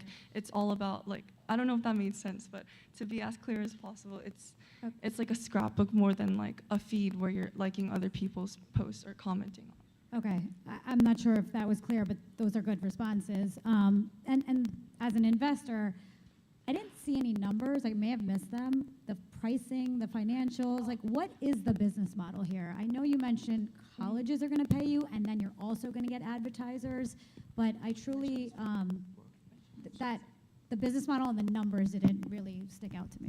Yeah, so we're a completely free app because we don't want to charge college students, which is already a demographic known for not having much spare money. But we're a completely free app. We incorporate advertising, and the way we maximize our ad revenue is by having targeted ads. So we collect data like a personality test for when you take for your friend matcher, like your major, like your hobbies and stuff like that. We have all that data, so we curate it, and we could give the advertiser the best bang for their buck, and we could connect users with actual good products that they want based on their interests. So what is your actual revenue in the first year or second year? So revenue for the first year, based on, we have an ARPU yearly of about almost $2, and that comes from 3 different ad types. So our first ad type is pop-up ads. This is coming from ad networks like AdMob. That's super easy to integrate. It's Google's ad network. Then our second advertising type is targeted ads. This is where we upload our audience segments to like DPS platforms, right? And advertisers can programmatically bid on it based on the types of audience segment that they want to reach. Okay, so That's very well thought out. CPM wise, I'm sorry, I don't Go know. ahead. I could like talk about this for CPM wise for which is cost per mile, 1,000 impressions. I'm sure you guys know, but it's for pop-up ads, it's about $3 to $5, and for our targeted ads, it's anywhere from $10 to $15 based on the demographic the person's trying to reach. We're also building out our own ad network where advertisers can come on and upload their creatives, select the demographics they want to reach, and then select their budget. Also, I wanted to add that we're not gonna be like overbearing with these ads. We understand that when people are using social media, they don't want to be bombarded with ads. In our this part, can you see behind the first profile is a Kinder Bueno ad? So as you're swiping, you'll be able to see ads every 10 to 15 things. And then we also wanted to put them on the community board. Have you ever used Pinterest? Yep. So as you're scrolling on Pinterest, there's like ads every so often. We would do it like that. We don't want to have like pop-up ads as you just enter the app or as you're trying to do something on the app. We don't want it to be like that. We want it to be a more smooth kind of advertising method. I think understanding the breakdown of revenue is helpful, how much is going to come from ads versus how much is coming from the colleges. You don't have to answer that right now, but I think just as investors, it's helpful for us to see that this is not just an advertising-based business. But good job, and great job answering the questions. Great job, guys. Thank you.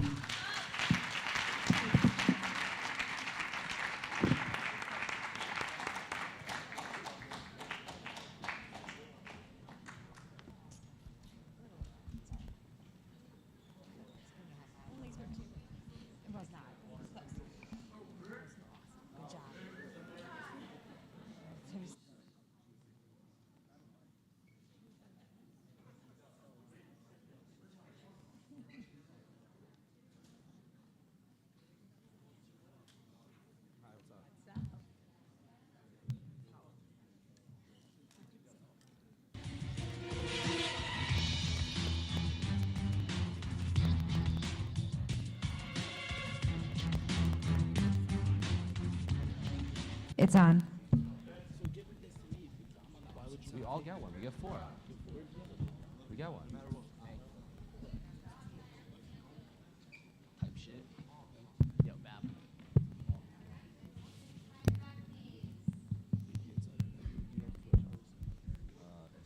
Zin, hold my keys.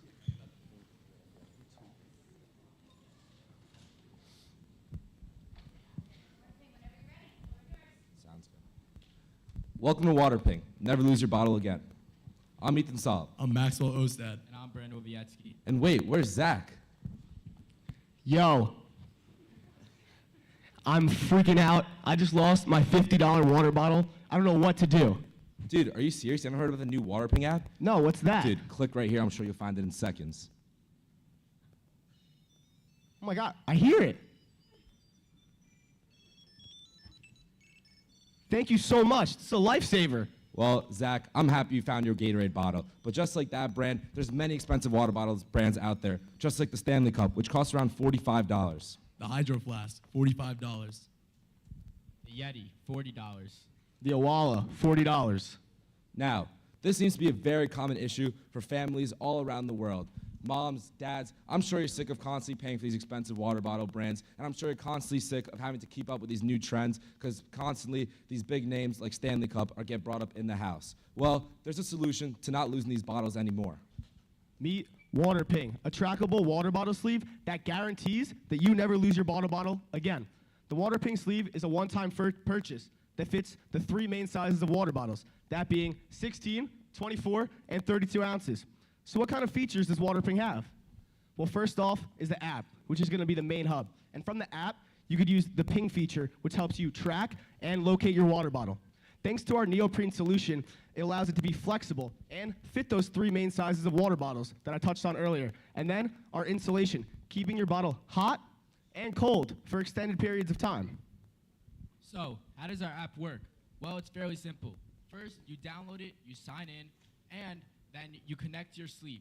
Once you connect your sleeve, you'll be able to see the location of it, And through our ping feature, you'll be able to precisely locate it when you're in a 200-foot radius.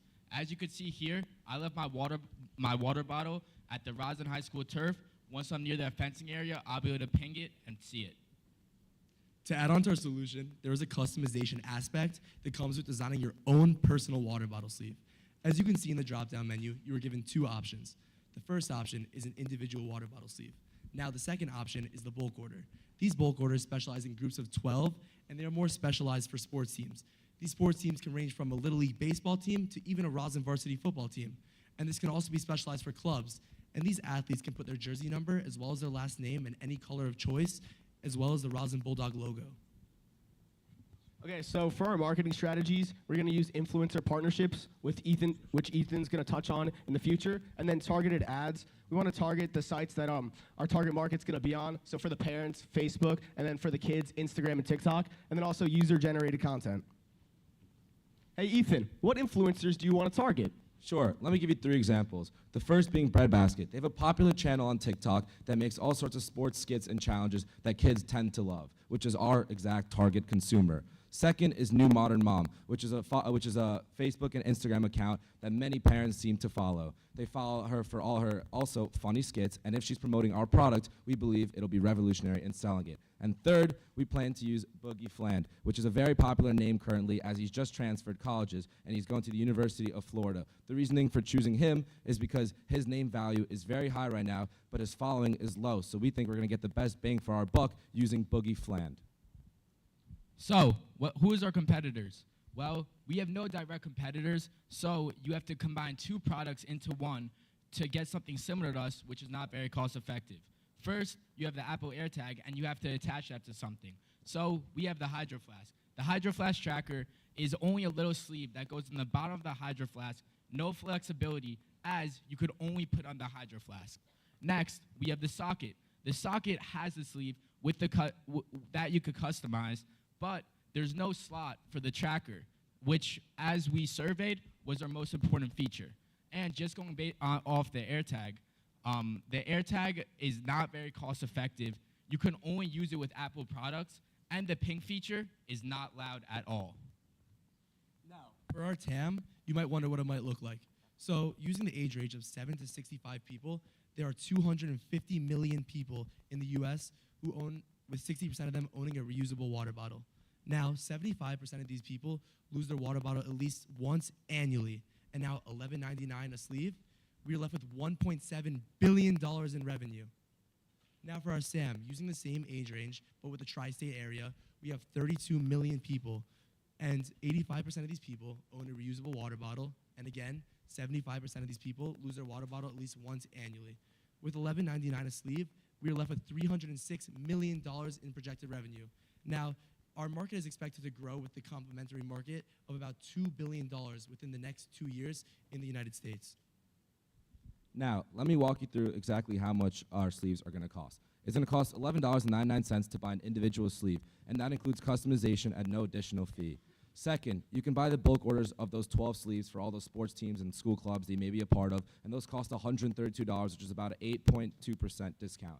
Second, our future plans. We hope to branch out to big-name stores such as Walmart, TJ Maxx, or Target. And the reasoning for this is because we would like our product on shelves, and in the future, our real big goal is to have licensing deals with big sports teams, because it would be truly incredible to have a water pink sleeve with the New York Knicks logo sitting on a shelf in a store.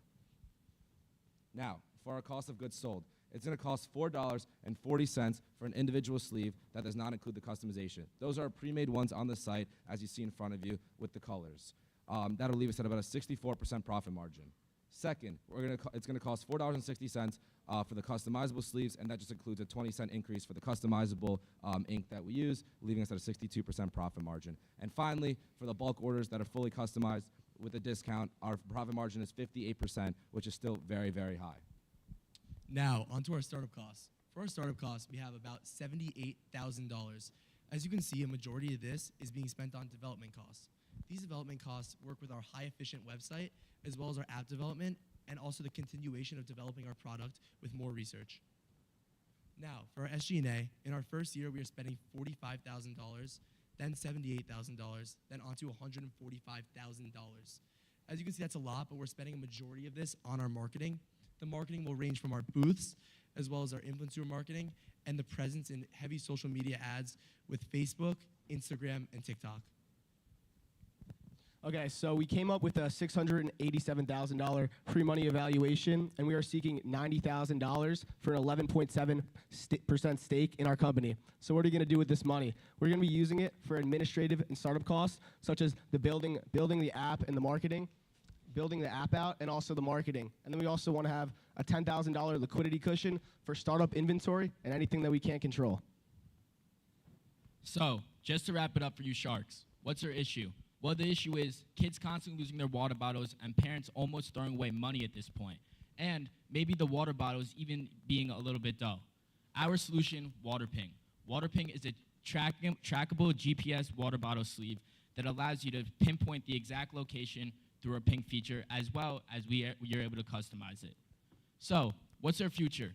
Our future is to get into many retail stores and sort of get our name out there, as well as come up with many licensing deals that we could start from local travel teams, then we can move up to high schools, colleges, and finally professional sports.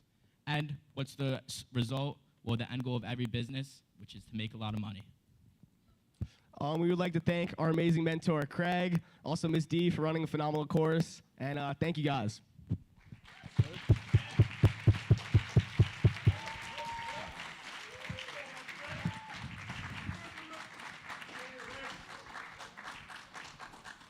Well done. Thank you very much, WaterPing. Thank you. Nicole. Really well done, guys. I think it's a very relatable problem. I have 2 young kids. I'm constantly replacing water bottles, so definitely could use it. I do have some questions for you guys, a little bit around the pricing model and the tracker.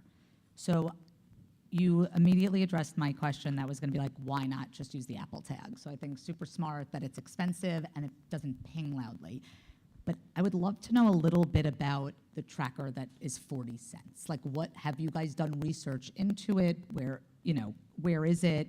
And sort of what does it look like to be competitive with something as opposed to using an AirTag? Sure. So we plan on buying these from wholesalers overseas. Unfortunately, there's tariffs now, so our costs are a little bit higher now. But we do plan on buying from wholesalers. We're going to use mesh networking, which uses many devices to locate the exact water bottle, which is very similar to Bluetooth and satellites and all that stuff. That's right. I thought the breakdown was one of the more impressive ones I've seen. I do have one other question around the marketing. That's a big spend on the marketing, and noticed you went pretty macro in your influencers. Have you thought about, because I love the bundles, I love the local teams, have you thought about using sort of any local ambassadors, local teams sort of to like ground up, spread the word, and kind of lower some of your marketing costs versus like the higher end influencers? Well, in the customize, I spoke about how we wanted to like first touch up on varsity sports teams as well as like Little League. So on like the back of Little League jerseys, you have you have like other brands or just local companies. That's something that we could do as a first, just to get our names out to other parents as well as anyone who's watching the Little League games. And the same with like Roslyn football teams. There's sponsors, we know that, for other sports as well as on like the senior days and other main events. Yeah, or you give it to 1 or 2 kids on the team and the other 10 follow. Exactly. Yes. Cool. Thanks, guys. Thanks, guys. Mark? Well, that was a very compelling presentation. You guys look great. You've got a lot of energy. Just to pick up from what Lance said a couple of presentations ago, you look very investable. Looked like you could work on other stuff. So well done in that respect. I've always been very pleased about the passion that you show about this. And one of the biggest attributes of this product is it's a very simple problem and a very simple solution. So well done on that. I think one of the things that you missed, and I'd like you to address that now, is how does this work? I mean, how does it work? Because you're going to get a patent, and you're probably going to now talk about it, but we need to understand what you're doing differently and why, if this is such a great thing, this group of people here can't just go and do the same thing tonight. Sure. So we have a neoprene sleeve that's a very popular material. Sorry, you have? We have a sleeve made out of a neoprene material that could fit the 3 major size of water bottles that Zach touched upon earlier. We have our built-in GPS tracking that makes that noise that you heard before as well. And then that noise can be heard within a 200-foot radius of the actual water bottle.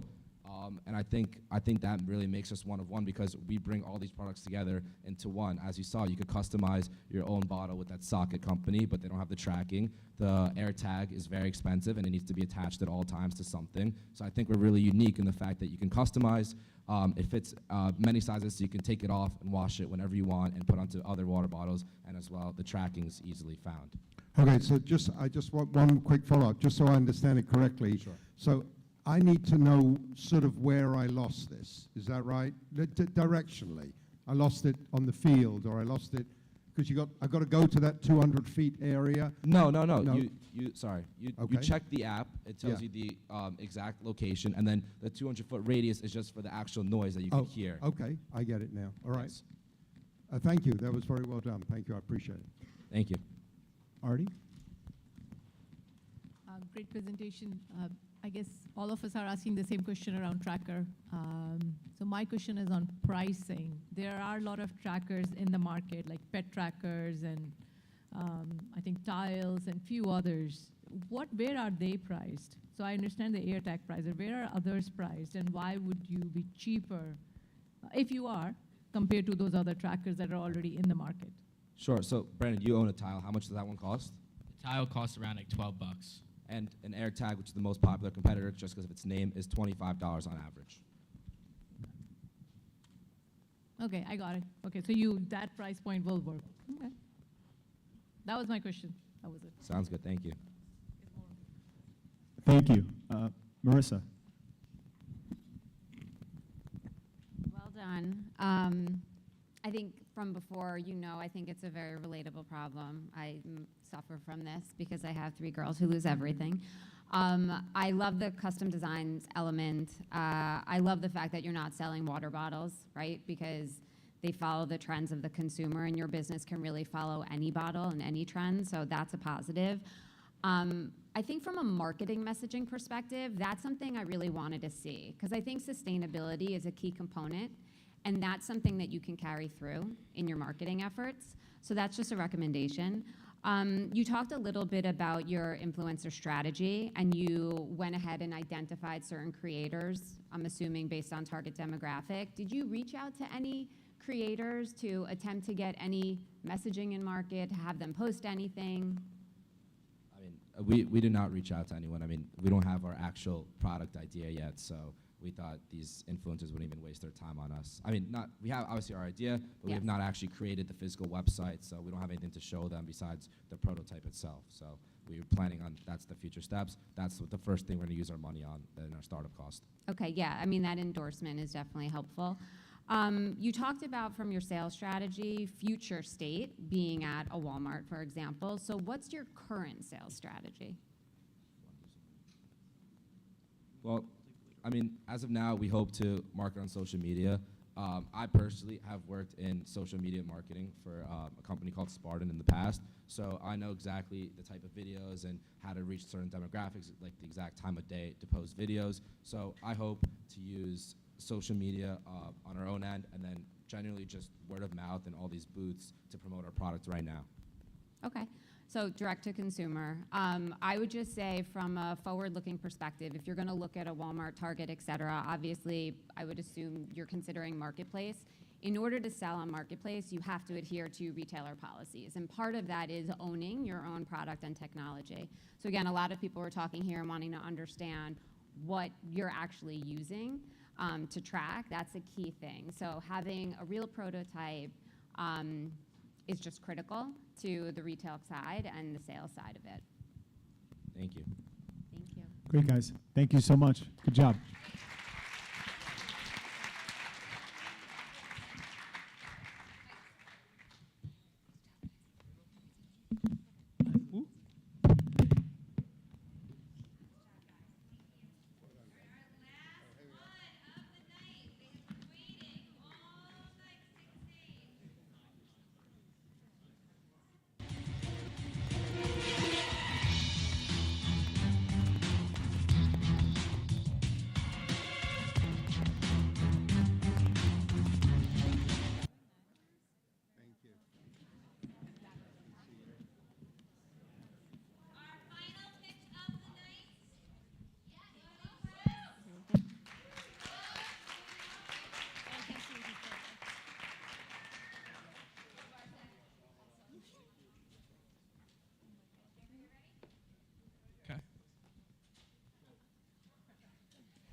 And now, best for last, Money Quest. Play your way to financial mastery.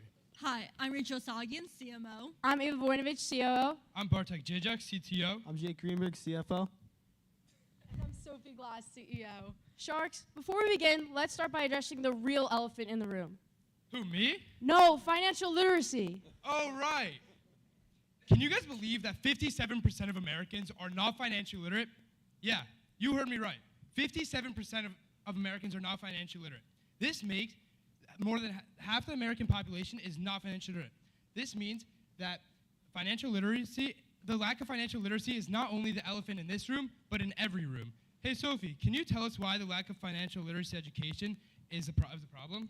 Financial literacy education is a huge problem because it leads people to not invest properly, not save properly, and not spend properly, and therefore they're not able to meet not only their financial goals, but their life goals as well.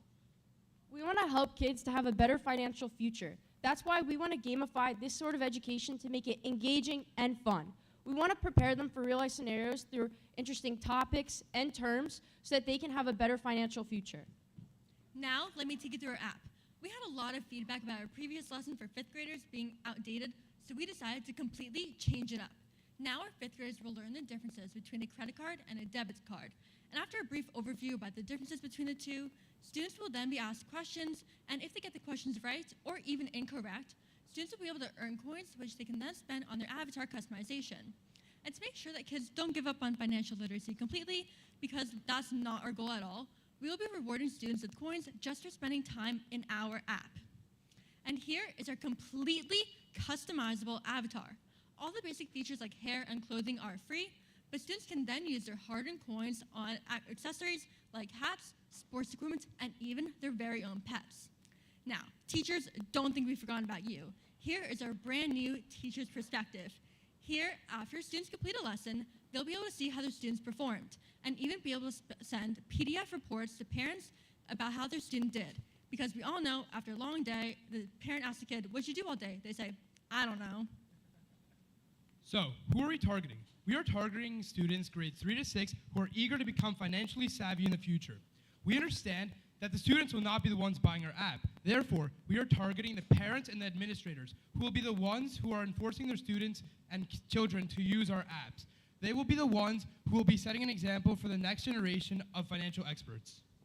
So what separates Money Quest from any other financial literacy app or game? Well, first is our adaptability. The whole goal of Money Quest is for all users to fully learn the concepts of financial literacy. And if a student is struggling on a specific topic, the questions will be adaptable to ask them to that specific topic that they're struggling on in order to make sure that all aspects of the student's financial literacy skills are sharpened. Additionally, features such as adjustable font size and text-to-speech will ensure that all students of all different needs will be able to learn efficiently. So at this point, you're probably sitting here asking yourself, wow, this app is really amazing, but how much does it cost? Well, you'll be excited to learn that our app is only $8 per student per year, which is a great price compared to other competitors in a similar market. And for the first time ever, we will be offering bulk pricing. This will encourage the schools to buy our apps. It will be giving them discounts when they buy more seats for more students. For example, if a school buys seats for 1,000 students in our app, they will get $1 off the price per student, which makes the price $7. So what's our total addressable market? We saw that there are 50.7 million students in the United States, and 32.5 million students are in grades 3 through 6, which is our target age range. And that will give us, with the $8 that it costs for our app, it will give us $260 million. For a serviceable addressable market, we saw that there are 2.4 million students in New York in grades 3 through 6, and that will give us $19.2 million. We decided not to filter it any further because every student in that age range doesn't really know a lot about financial literacy, and we believe it is important for every student to learn everything there is about financial literacy. Okay, so now taking a look at the competitive analysis, as you can see, being educational and gamified is just the baseline.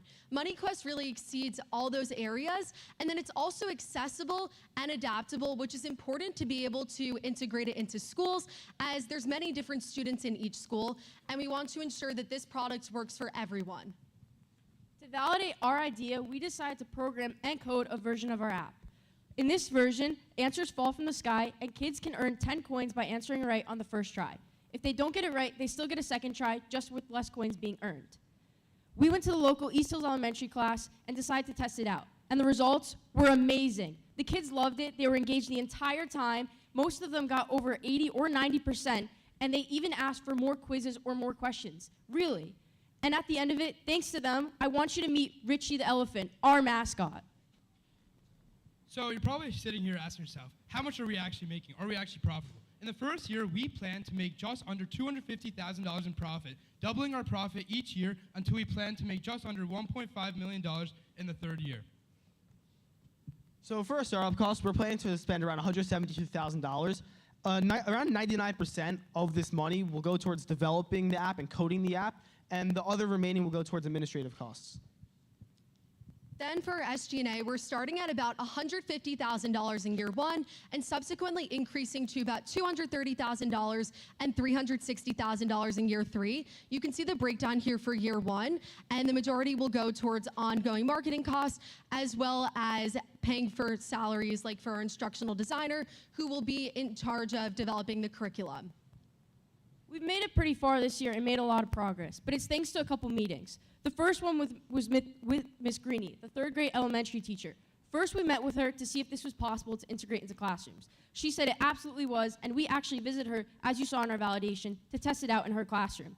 Next, we met with Mr. Goldspiel and Mr. Lopez to go over the budgeting and pricing of our app. This is where we came up with the $8 per student per year based on other programs our school purchases, such as Blooket.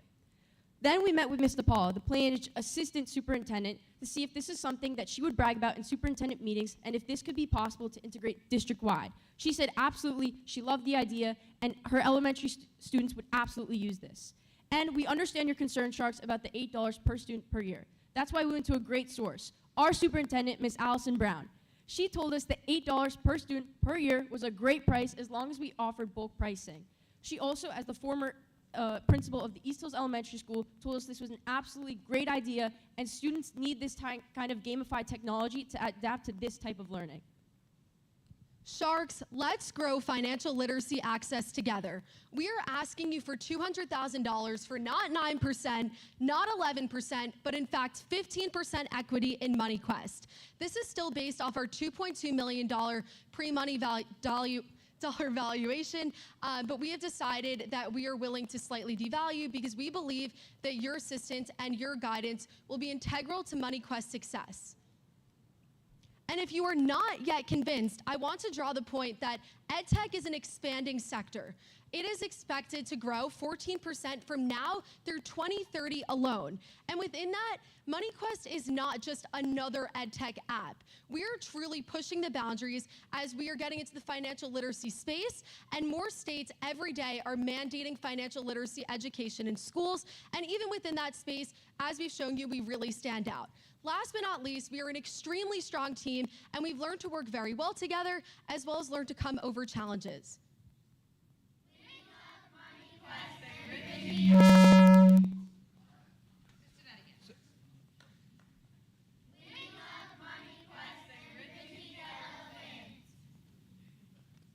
So we'd like to give a special thank you to our mentor, Elisa Frischling, and our amazing teacher, Ms. D. And thank you from the MoneyQuest team.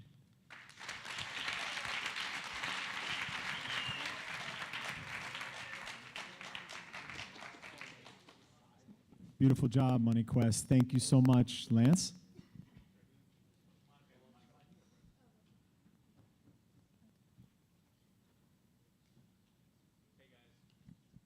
Hey guys, amazing job. You're incredibly well prepared, and it shows. I think one of the things we always talk about is when you get feedback, iterating, and it's obvious you guys took feedback from us, and you went to the market, and you continue to evolve your product, which is terrific, guys. So first of all, that's awesome. You met with two people who were very supportive of your idea. Why do you guys think that schools would not support the idea? And what would you do in the event they don't support your idea? Yeah, so I think that one reason schools may not support the idea is if they don't have one-to-one student-to-computer ratio. As you know, MoneyQuest is online and therefore requires that kind of technology. And one way that that can be mitigated is firstly in our MVP test, we had students sharing computers and working in teams when necessary.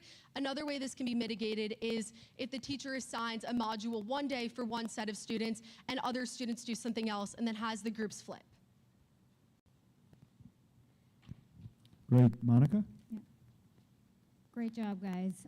I've always loved this idea. I think you're hitting on a very important set of 21st century skills for our kids. And you took into account, as Lance said, all our feedback. The fact that you went to a district coordinator and ensured that this could fit into the classroom in some way is so important, because many times districts purchase apps and then they're never used because the teachers can't actually figure out how to incorporate it. There is a ton of funding going towards this space as well, and so the fact that you guys had a gamified app is a true motivator, right? Especially for students in the age group that you're targeting. So my question, I think you really outlined what the product is, how it's gonna work. I love the lesson plans that you're thinking about. I guess my question is, who is coming up with these lesson plans to ensure that they're age appropriate? You guys didn't really talk about how the lessons were getting prepared. So we're gonna hire an instructional designer, and we can find this not only from like apps like sites like Fiverr, but we're planning on going to like graduate programs. There's, University of Arizona has a great graduate program for instructional designers. So we'll be hiring from there and looking for students that are actually certified in this type of education and hiring them to come up with the lessons. Also, to add on to that, in the beginning, when we're just starting out, we could get teachers who could work part-time for us with experience in the business sector. So in the beginning, we could just start out. Something that we also want to mention is that part of the money that you'll be giving us will be used to pay the instructional designer for the first year at the very least, and that will allow us to ensure that it's working to the full capacity. So I think that's important to point out, because you guys are getting this vetted by folks that are masters at this, right? At the end of the day, they're experts at this. So great answer. I would just incorporate that into the presentation. Thanks. Artie. Great presentation. The one thing that I really liked was the app. I like how the app worked, and the fact that you took the app, went to elementary school, showed it, and had kids play. So that's where you got me. Like, I'm like, okay, this makes sense, right? You're there, you're doing it. This is a topic dear to me as well. So my question to you is like, what's your story? Why did you start working on it? So, yeah. You want me to go? I actually have a brother back there who's in 3rd grade. His name's Andrew. If you can see me standing up, he's waving. So Andrew's in 3rd grade, and he really doesn't know anything about financial literacy. So, my mom, my dad, obviously, growing up right now, as you pointed out, how many times you're going to write a check? I really don't know how to write a check either. So they want to make sure that he grows up more prepared than me. And seeing him, I feel like a parent to him sometimes too, as his older sister. And I want to make sure that elementary students like him, his classmates, have something to prepare them so that they're more financially savvy than me in the future. And so that's why we kind of were motivated. Like that. Very nice. Excellent job. MoneyQuest, excellent job. Thank you. Thank you.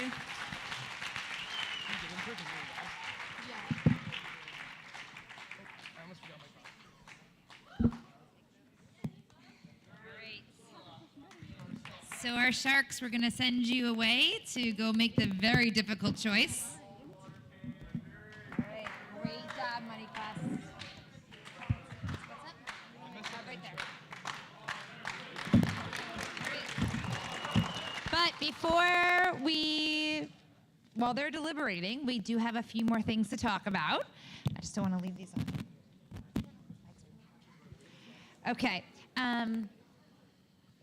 Okay, so I'd love to invite up to the front of the stage our Ignite Foundation. We have David Beck here, we have Bobby Masari, and we have Mike Michal. Thank you, Jen.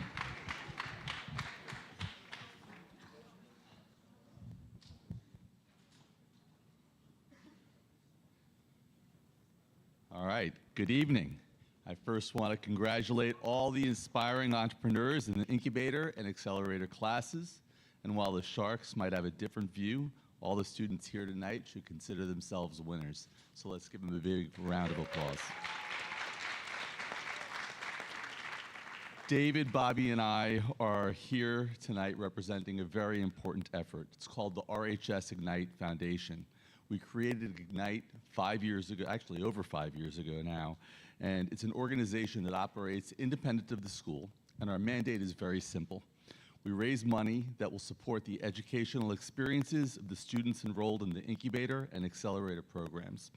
And tonight, we're incredibly excited and pleased to announce that for the 4th year straight, we're awarding $1,000 scholarships to 2 students that have been identified as the program's most promising future business leaders. It goes without saying that these scholarships would not be possible without the kind donations from several parents and businesses within our community. Special thanks to C2 Education, who has been a long-time and generous supporter of our efforts to help promote the future of these young entrepreneurs.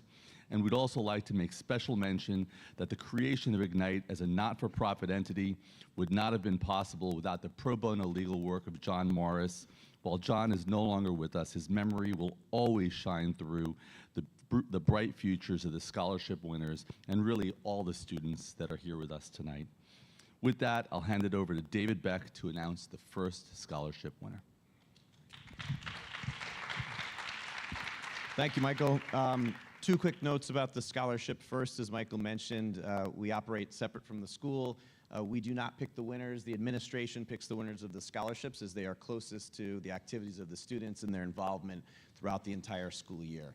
The second, by a share of raising your hand, how many people in the room have been involved in the college application process, either as a student or a parent?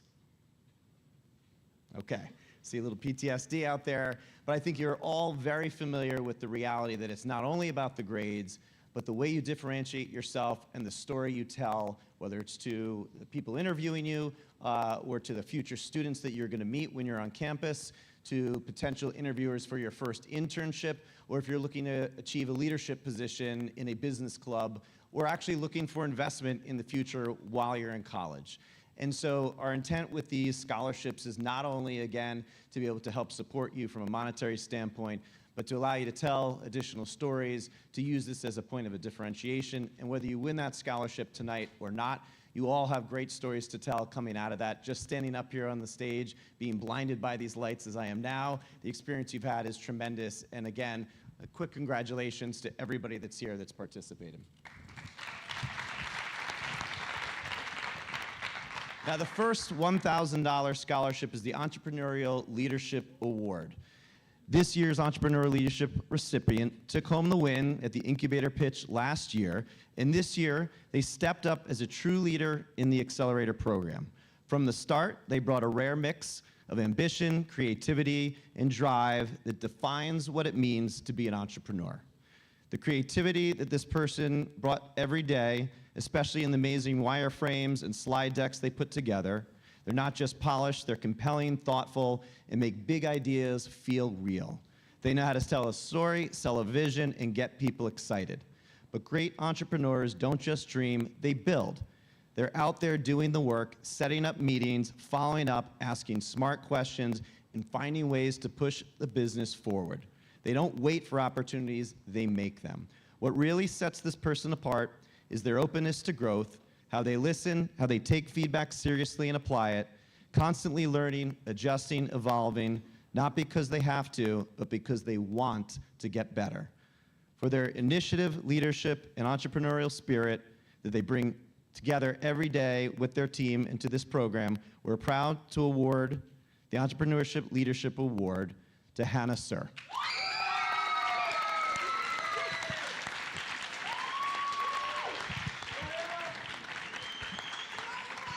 Come join us. Congratulations, congratulations.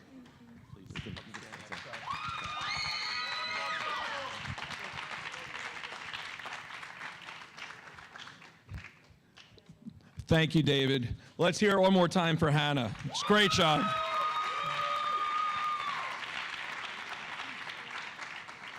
And now for our second award of the evening. This one is called the Linchpin Leadership Award, and it is also for $1,000. A linchpin is an indispensable or irreplaceable person. The Merriam-Webster Dictionary definition for a linchpin is a person or thing that holds something together. They must show the essential characteristics of leadership and impact. They make a significant impact to the team, demonstrate perseverance and leadership. Willingness to show courage and risk-taking are all characteristics of this person. This individual has consistently demonstrated the essential characteristics of true leadership, resilience, courage, impact, and the rare ability to inspire others by leading by example. They are the teammate who shows up when things get hard, the voice of reason when direction is needed, and the steady hand that keeps things moving forward. But what truly sets this leader apart is their willingness to take on challenges far beyond their comfort zone. When faced with the opportunity to learn coding through artificial intelligence, a subject completely unfamiliar at the time, they did not hesitate. Instead of shying away, they leaned in, took risks, and committed to growth. What started as a daunting task quickly became a platform for innovation, teamwork, and personal transformation.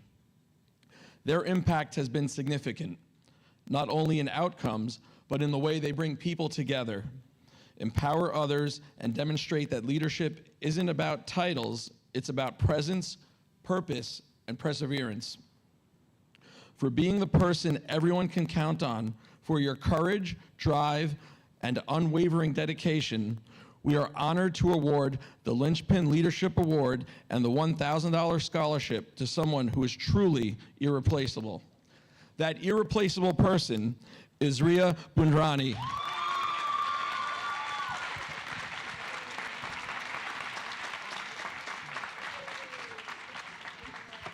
Congratulations, Thank Ria. you. Great job. Thank you.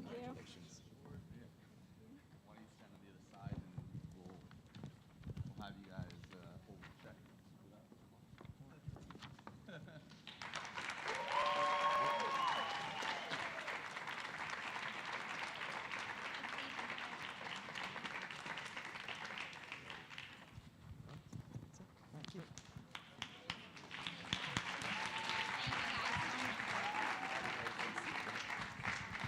Let me get a picture of you guys.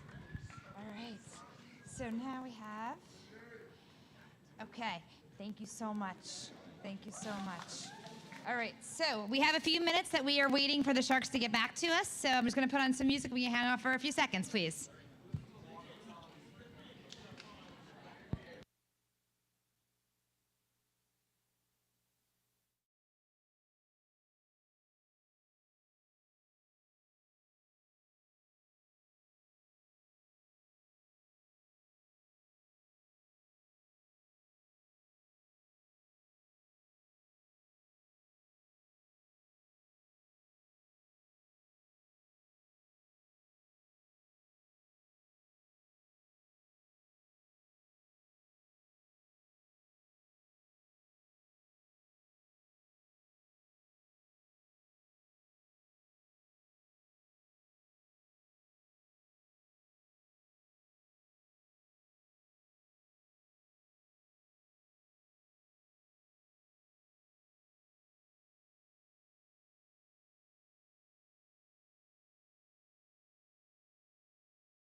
go. I wanted to get. Did we get him? We want to get one down here? Or? Yeah, before we do it, can I get a picture with your checks first? Hannah, we need to get a picture of Boogie with the checks. Would you hold this for me for a second?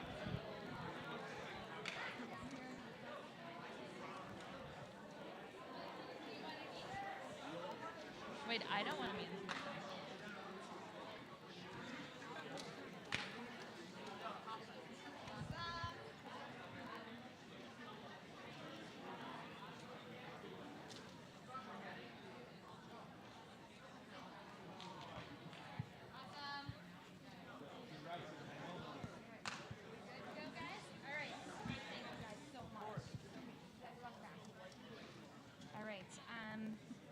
Okay, can somebody hand these to me up there too? All right, it's getting crazy. All right, so thank you for all staying with us all night. This has been an amazing journey as we have been lucky enough to be together for 2 years, and I've loved being your teacher and going through this whole experience with you guys. I grew so much just being around you, so thank you. Love you too. All right, so we're gonna take the stage because we have, you're gonna bring, when you say who is going to be announced as the winners, when your third place will come on up, take your plaque that Ms. Milanakis is gonna hand you, and we'll take a picture. Then you're just gonna move over to the side and we'll ask the second place to come up. Same thing, take a picture with your plaque. If your mentors are here, you'll take a picture with them as well, and then we'll announce our winners. All right, can we just have the sound up? Third place. Whoop. My sound's not working? I like a drum roll. I'm just going to say it. Oh, see, they adapt to it. I love this. All right, third place is going to Shoe Shover.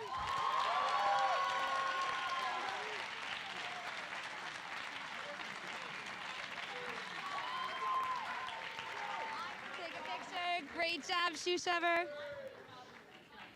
Good job. They've got it.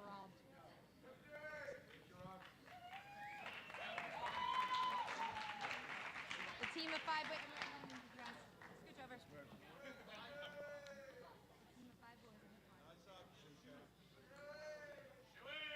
Awesome job. Stand over here with you. Is your... No. Can I go home now? If you want to. Okay. Number 2. Hopefully my drum. There it is. Thank you very much. Second place goes to Money Quest.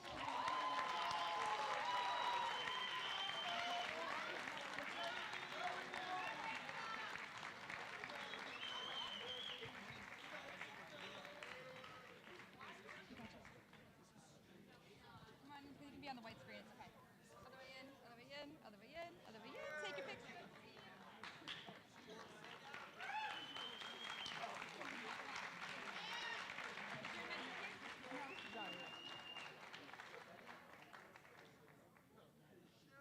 Awesome. Okay, you guys can go move over this way. Why don't you guys outside? Mr. Goldspiel? And first place of Accelerator Pitch Night goes to Ride Sing.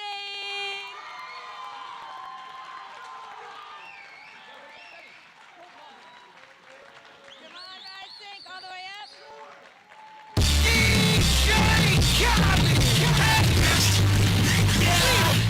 All I do is win, win, win, no matter what.